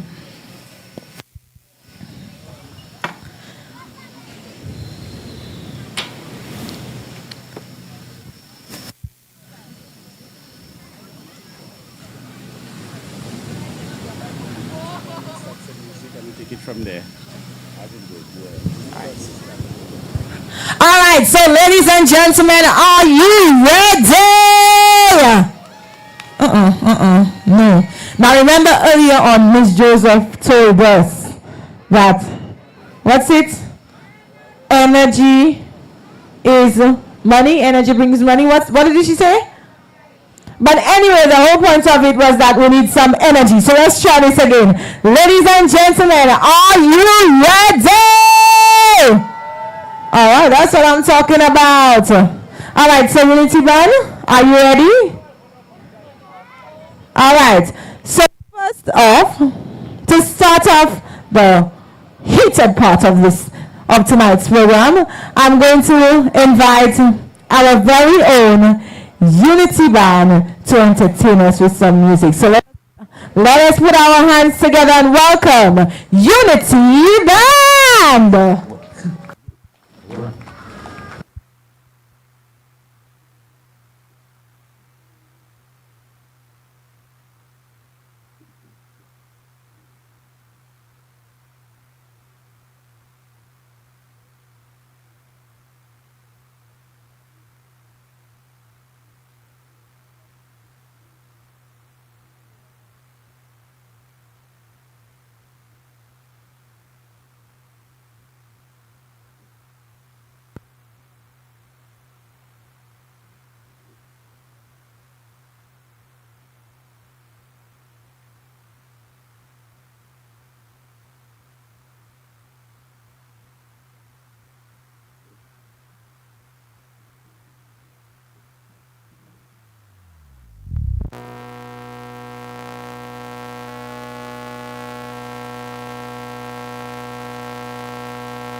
Yes. Bonsoir tout le monde. Nous sommes déjà là, mais nous va dire bonsoir. Good night, everyone. This is the Unity Band. We're going to detain you for a few minutes.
ladies and gentlemen, come on, put your hands together, make some noise for the Unity Band. Yes.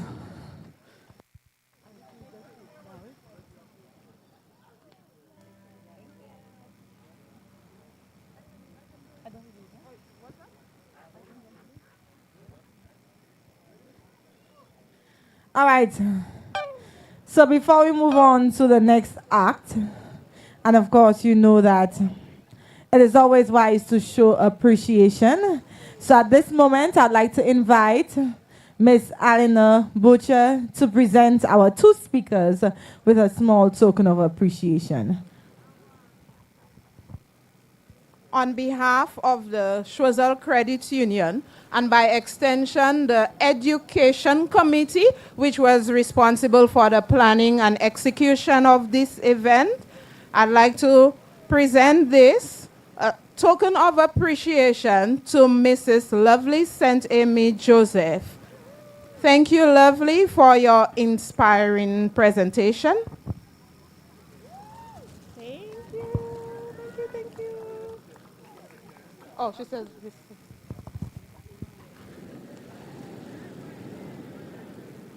Thank you.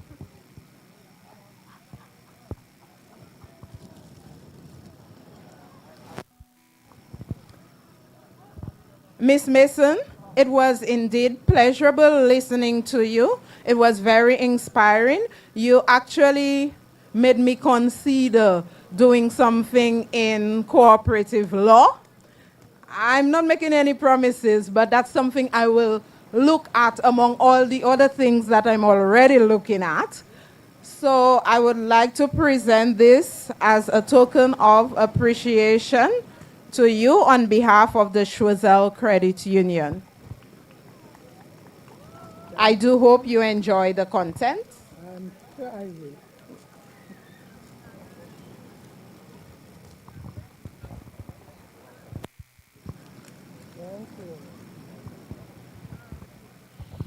And of course, let's show appreciation to our presenters one more time. A round of applause for them.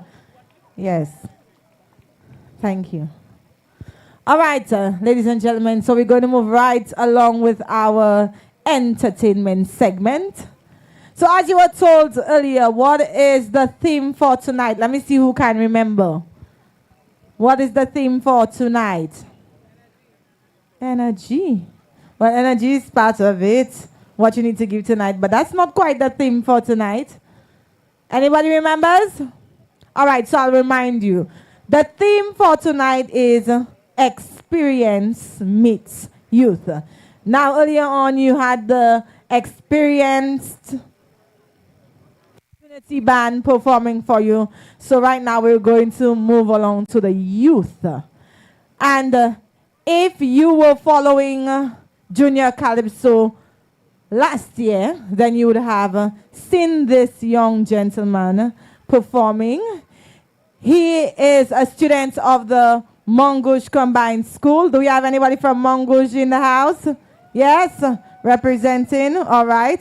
So he is a student of the Mongush Combined School. And at this competition, this gentleman, well, young gentleman, he placed third. So ladies and gentlemen, I want you to join me and I want you to give a resounding round of applause as I welcome T. Keno. Let's make some noise, our young people. Come on, let's support and encourage them. That's right. Good night, everybody.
All right, so we're experiencing some technical difficulties. You know these things do happen. But in the meantime, let me just ask you a few questions, if you don't mind. Nothing hard. All right, so can you tell us what is the name of the song that you're going to perform for us this evening? The name of the song that I'm going to be performing is It's Society That Is Doing That. All right, so can you tell us a little bit about what the song is about? It's about how older people do things and children copy or try to resemble what they do. And yeah, they... All right, thank you so very much. So you heard he's going to be performing a song entitled It's Society Doing That. So are you ready? We figured it out yet? Not yet? All right, so tell us, what class are you in? What grade are you in? I am in grade 6. Ah, so you're doing CPE. So how is that going on? Are you enjoying it? Yes, it's very fun. It's going good. Yeah. All right, so do you want to give what advice would you give to anybody who's outside listening to you, somebody who's probably not interested or doesn't want to go to school? What would you say to them? I would say it's a good idea to try your hardest to focus on school, focus on your education, because that's what's important right now. All right, put your hands together for this gentleman, this young man. Very good. Wise words from TKNO. So I believe I heard the music, so we set. Ready, all set? All right, ladies and gentlemen, one more time, introducing TKNO. Put your hands together for him.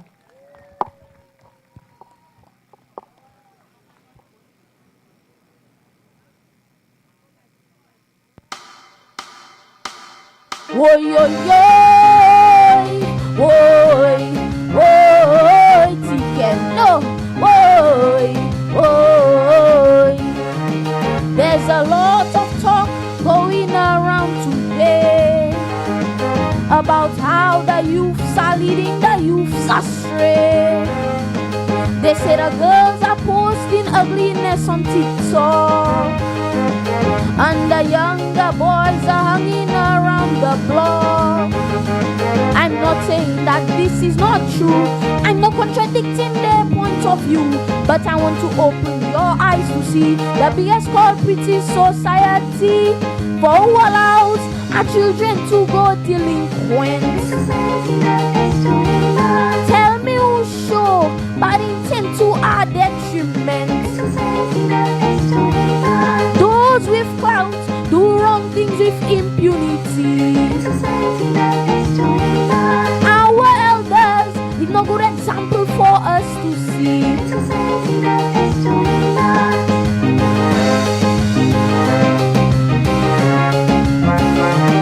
By show,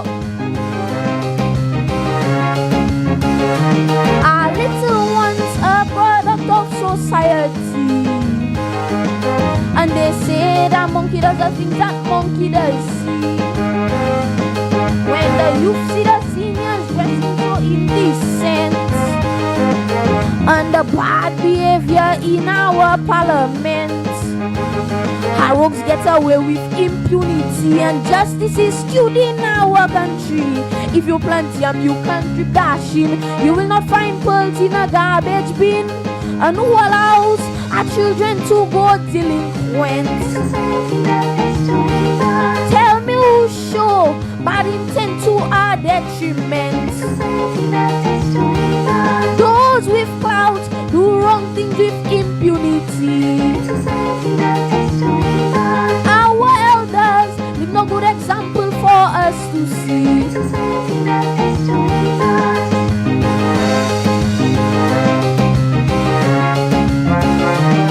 TKNO. Some school girls did something wrong recently, and they were made to make a public apology. But when our leaders commit an infraction, they are rewarded with some high position. Near a school there's a bam wall. May see no faces or kite this hard wall. Eliminate the bat from within our ranks. Get rid of this scourge, we say please and thanks. And who allows our children to go delinquent? Tell me who show bad intent to our detriment. Those with clout do wrong things with impunity. Our elders need no good example for us to see.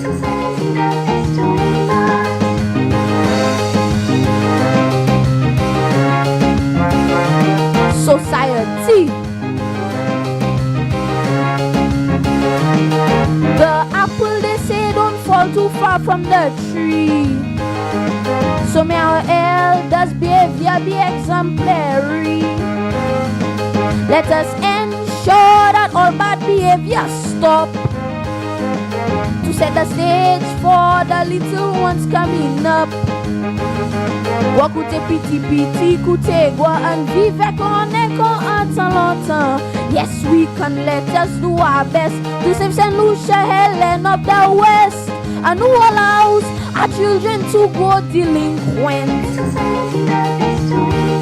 Tell me who show bad intent to our detriment. Those with clout do wrong things with impunity. Our elders need no good examples for us to see.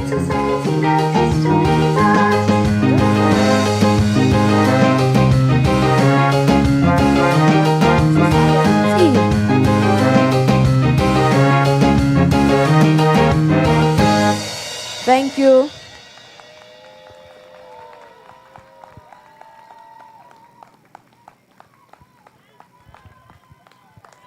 Do I hear an uncle? All right, so we have an uncle.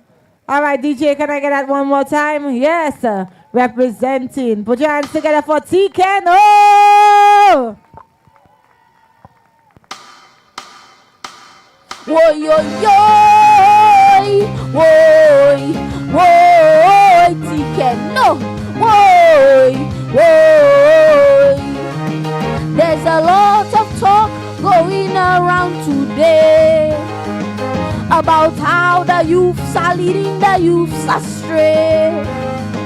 They say the girls are posting ugliness on TikTok, and the younger boys are hanging around the block. I'm not saying that this is not true. I'm not contradicting their point of view, but I want to open your eyes to see the biggest cooperative society for who allows our children to go delinquent. Tell me who show bad intent to our detriment. Those with clout do wrong things with impunity. Our elders leave no good example for us to see.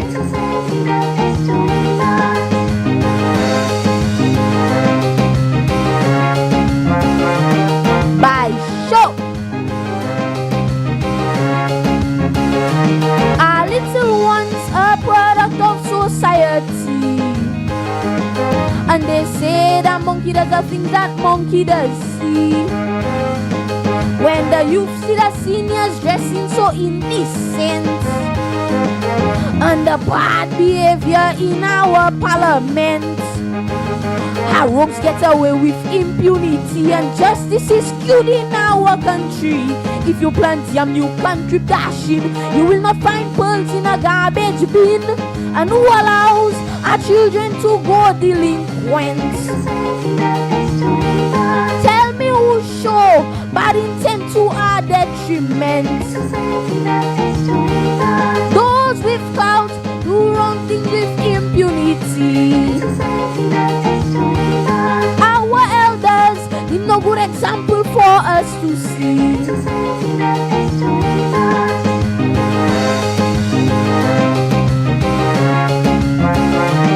TK, no. Some school girls did something wrong recently, and they were made to make a public apology. But when our leaders commit an infraction, they are rewarded with some high position. There a school, there's a bam wall. Me see no face as okay this hard wall. Eliminate the bad from within our ranks. Get rid of this God, we say please and thanks. And who allows our children to go delinquent? Tell me who show bad intent to our detriment. Those with clout do wrong things with impunity. Our elders leave no good example for us to see.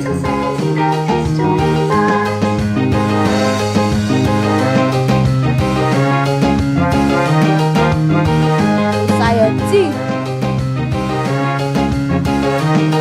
The apple they say don't fall too far from the tree. So may our elders' behavior be exemplary. Let us ensure that all bad behavior stop, to set the stage for the little ones coming up. Wakute piti piti kute gwa and vive kon atan longtemps. Yes, we can, let us do our best to save Saint Lucia Helen of the West. And who allows our children to go delinquent? Tell me who show bad intent to our detriment. Those with clout do wrong things with impunity. Our elders leave no good example for us to see.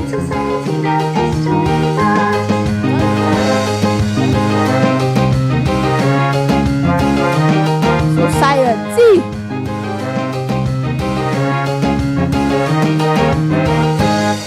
Thank you.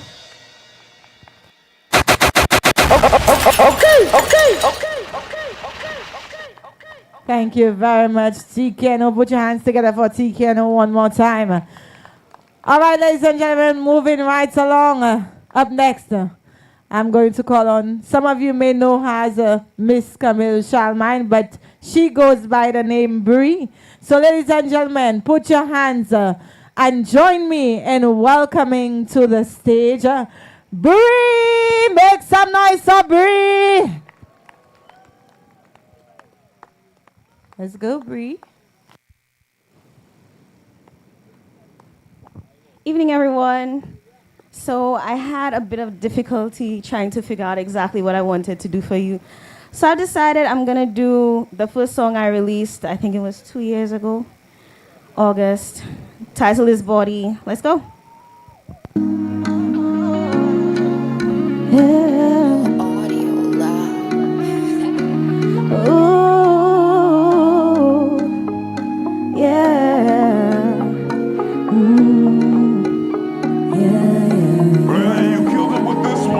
No pressure, big zessa. I must say yes, I must confess you. Make me want to take off my dressing, and I let you take off the resting. It's probably this body. Can't do this with just anybody. Dive into you so spiritually. I'll show you what we can accomplish. Cause baby, you know that we got it. I'm thinking it's real, no it can't be. No it can't be, man it's Padre. I just want you all over my body. Excited and it shows, my darling. You know you can't stop what's happening. Put it here right home and want it.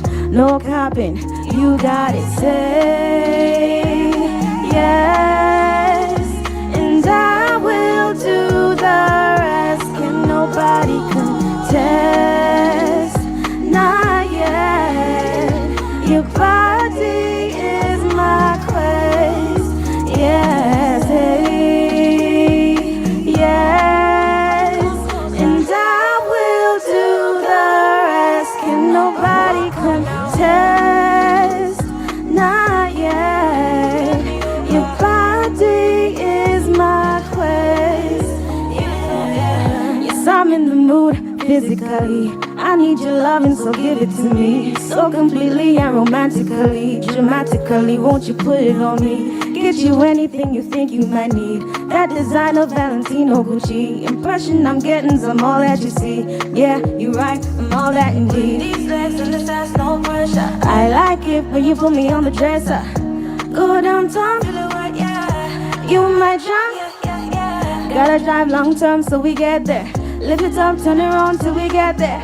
Got me swirling, I'm yearning. More pressure, say yes, and I will do the rest. Can nobody contest? Not yet. Your body is my quest. Yes,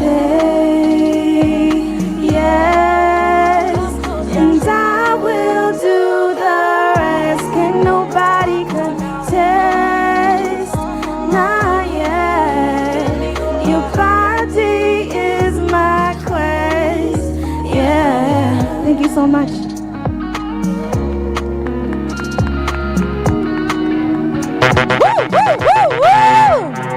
Yes. Okay. We have it right here in Choiseul. Yes. Put your hands together one more time for my girl Bree. Hey. So, ladies and gentlemen, this is the point where you get up and you come a little closer. Now, if you look at me, I done take off my shoes already. It's about to get on and popping. Let me hear somebody say, okay, Lele. No, until you say that, I am bringing on the other artists. Let me hear you say, okay, Lele. Yeah, come closer. Ladies and gentlemen, I want you to put your hands together and make some noise for somebody who's about to start a fire. Let's have it for Shammy J.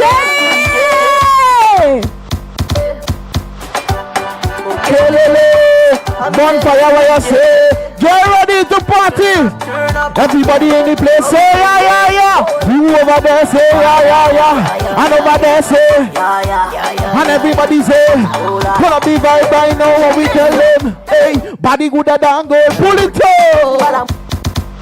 Shows all how you feeling. Bonfire, how you feeling? Somebody give me a wave like this. Give me a wave like this. Say yeah. You over there say and over there say I want you to come a little closer. Let's start the party. Hey, how we tell them? Hey, body gooder than gold.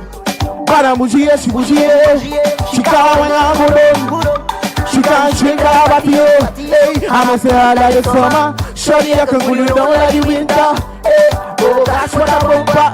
Got a bus of people on Insta. Say, shorty, when I'm go down there.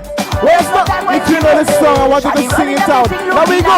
1, 2, 3, sing it out. Say, sing. When you whine, I'm going crazy. From Bonfire, everybody in the place. Girl, give nobody bouncing. Boy, you roll like a dumpling. Come here, boy. Yo, Mr. DJ, you ready for the next one? Gasoline, fire. Say kerosene. Say gasoline. 1, 2, 3, turn it up. Say wine and start a fire. Wine and start a fire, girl. We say wine and start a fire.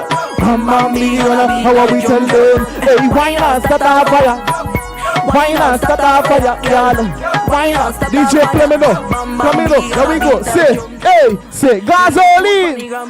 Say kerosene. Say bonfire. This little girl, everybody say gasoline. Say kerosene. DJ, give me the next one time. 1, 2. Yeah. I want to big up all the beautiful independent ladies in the place tonight. Ladies, make some noise.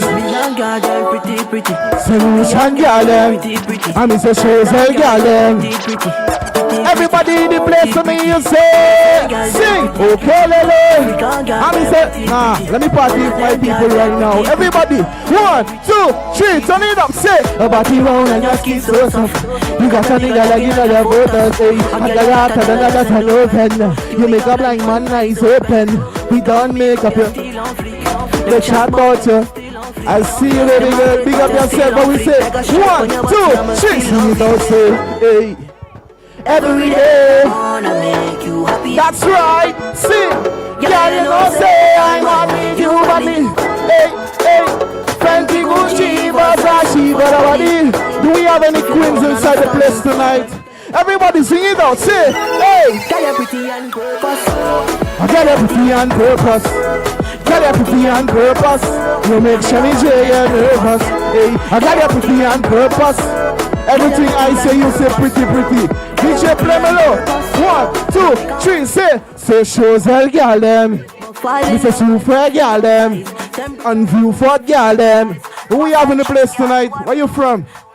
Shows hell. Then we, all of them girl pretty, pretty. Let me go. 1. I'm say New York, girl them. Brooklyn, girl them.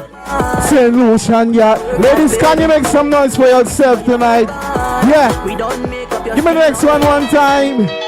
Now, you see this one? I don't want to see nobody standing up right now. This is Bonfire. Can we have some fun tonight? $1 million for you. Cherry cassava for you, baby. Bentley hammer for you, baby. Anything for your baby. Say, hey, that wine bad for your wine brother. Give me a tell you straight, say you brother. All of the girl in the place, say, I baby girl, you where your baby is. No matter where you are right now, I want you to take a little wine. Here we go, here we go. Hey, 1, 2, 3, say, baby Ben. And me say, baby Ben. Baby Ben. You are your friend. Yeah, baby Ben. You're acting like shows and ladies can't wine. I don't believe that. I don't believe that. 1, 2, 3, turn it up. Say, Mr. Setzer, and a wine pan it. Hey, Setzer, wine pan it. Setzer, wine pan it. Really? Let me tell you something. You see the ladies with the little tummy, baby girl? I appreciate them even more. Can I sing a song for the ladies with the little tummy? Listen to me now. Say, girl, I'm in love with your belly. Don't be ashamed of your belly. Go on the road with your belly. If they ask you about your belly, tell them, say, hey, good thing. Say, what? If they ask you about your belly, baby, Ben, pull it up.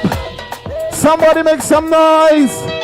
Do we have any Shemiche fans in the place tonight? Now, DJ, give me the next one. Let's go straight to the party. Yeah, yeah, yeah. Yo, Shozel. Say, one time I tell you, say, you know you. Anybody ready for Shozel Carnival? I want your pretty for myself. Oh, na, na, na, na, na. Hey, hey. Girl, all I want is you. Girl, I just want you. Take you on a couple trips. Take you every carnival, every day. I tell you, spoil you and get you think. Let me see if you already know the song. Let me see if you know it.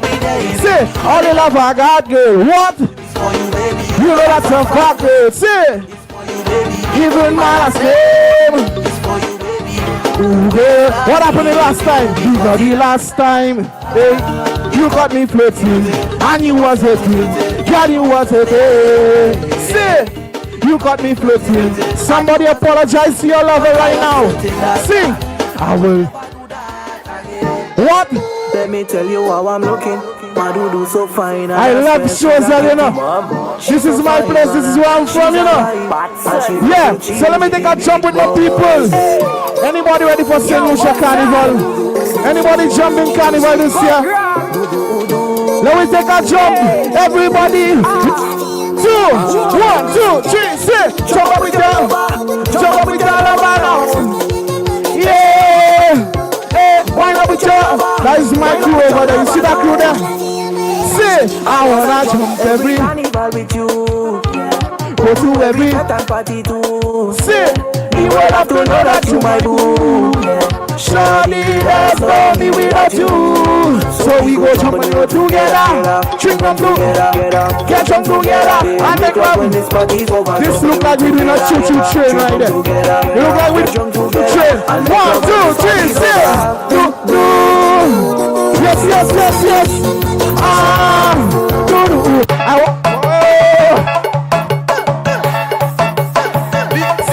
Show me the boss in your crew. Who is the boss on the train? 1, 2, 3, say. From a little boy, me mama told me. Get married and build a family. Look, mama, I'm so sorry. Now me have the most, but in the community they love me.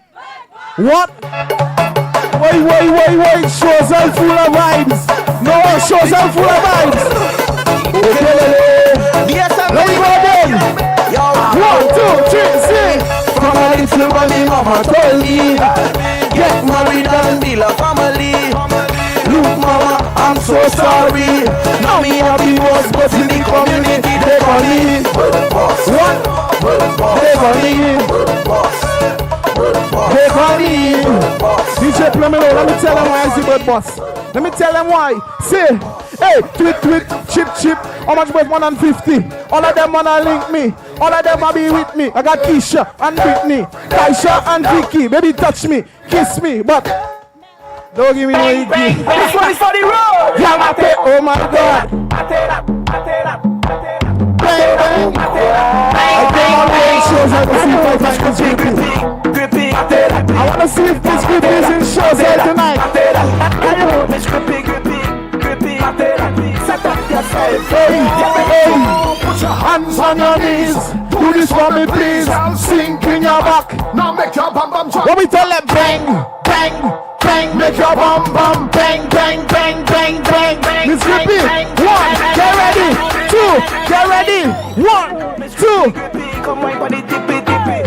Miss Grippy, hey. Hello, Miss Grippy. Come on, buddy, dippy. Let me go again. Check out and give me the original track, please. Nah, stop it, DJ.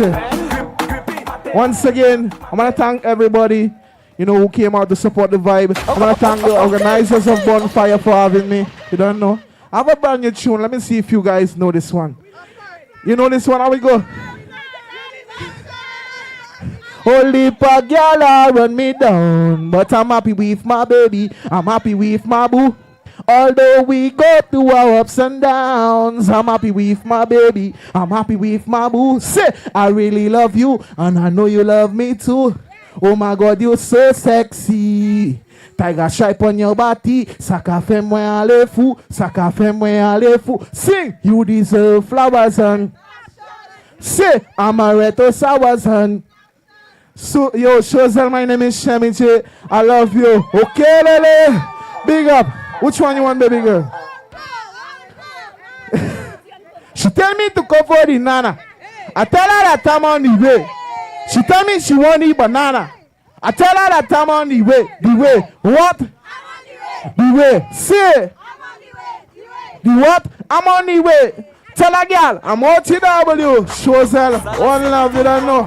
Okay, Lele.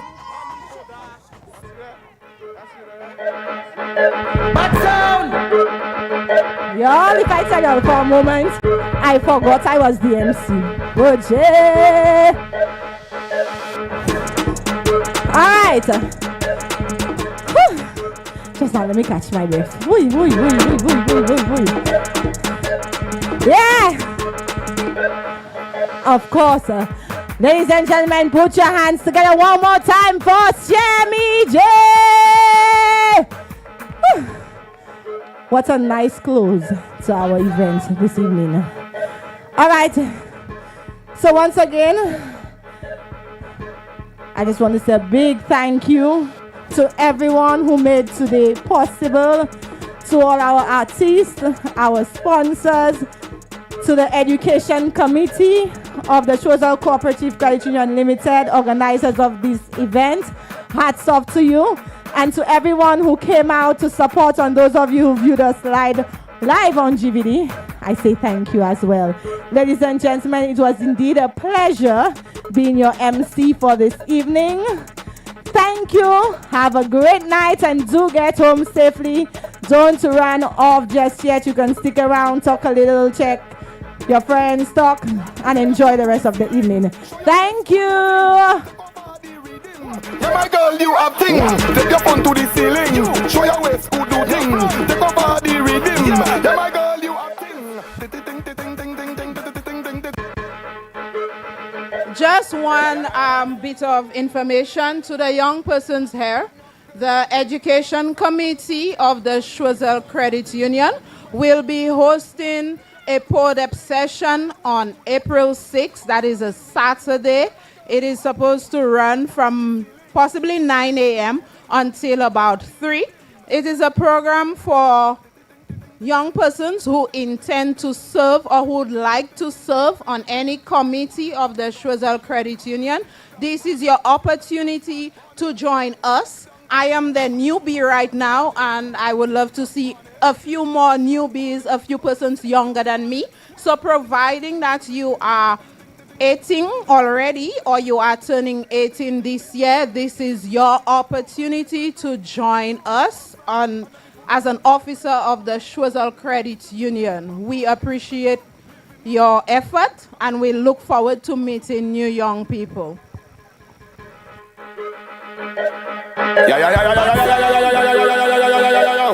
Why not enough girls have thing, or the South girls have thing, or the East Coast have thing, or the West Coast have thing? What? Take your phone to the ceiling, show your West could do thing, take over the reading. Yeah, my girl, you have thing, take your phone to the ceiling. Yeah, man, the session continues just for the next 5 minutes and we move. Alright, people, just 2 songs with the DJ. Choiseul Credit Union, we thank you, we thank you. What a wonderful...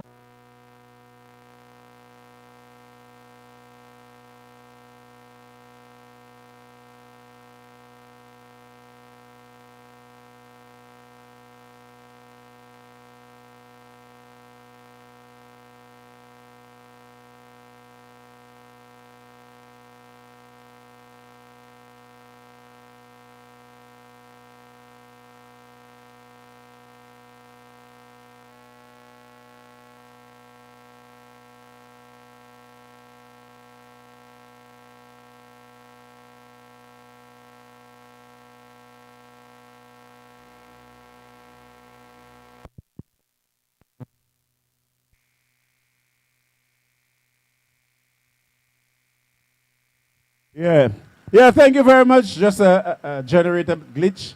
So thank you, Choiseul Credit Union. Hot yon ki sa kon la yon bay kon. Person pa ha fe sa encore. What? L'autre quoi so nous ne pouvons faire ça encore bay. Ça te top bell. What? Thank you very much. Thank you. Very good. Just 10 minutes, enjoy yourself and we move. Thank you. Mr. DJ.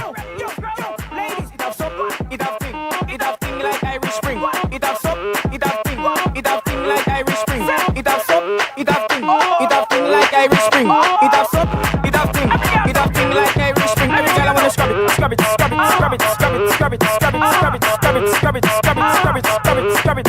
girl I wanna scrub it.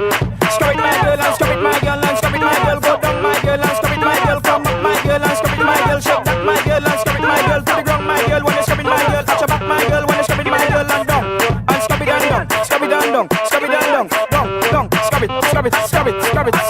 It have soap, it have thing like Irish Spring. It have soap, it have thing like Irish Spring. It have soap, it have thing like Irish Spring. Now everybody was waiting for the part where you have to scrub it, right? Now since we're about to scrub it, everybody now scrub. Ladies come scrub, and fellas come scrub. Ladies come scrub. Everybody now scrub. Scrub it my girl and scrub it my girl and scrub it my girl and scrub it my girl and down and scrub it my girl. Go down my girl and scrub it my girl. Come up my girl and scrub it my girl. And scrub. Say wine go down, scrub it down, scrub it down, scrub it down. Every girl I wanna scrub it. Yeah, you and your whole crew. You ready? Take out your foot, take out your place, sit down on the ground. Now take 2 steps back. I want you to turn around. Okay, arch your back, look back and you position now crisscross and you walk with it. Have waistline now, show me it. Yeah, baby. Back down, back down, back down, back down, back down, back down, back down, back down, back down, back down, back down, back down, back down, back down, back down, back down. My girl, you able, you bumper stable. Caution sign on it like a level. Bumper for me like the first of April. Start to balance cause you not cripple. Make it jiggle, make my mouth dribble. Put it on me like she's on a pedal. Now make it ripple, now make it wobble. Tick, now on the ground. Come on, now take 2 steps back. I want you to turn around. respect my partner Jolly, Bun Bun. You know ready? And respect I myself, Suki Bun Bun. Know the track?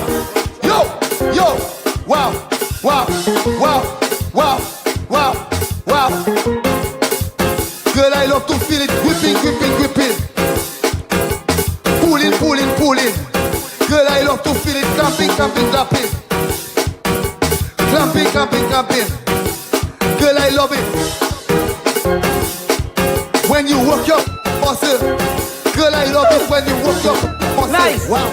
Girl, I love it when you work your muscle. Wow. Wow. Wow. Girl, I love it when you work your relationship. No relationship. Them kind of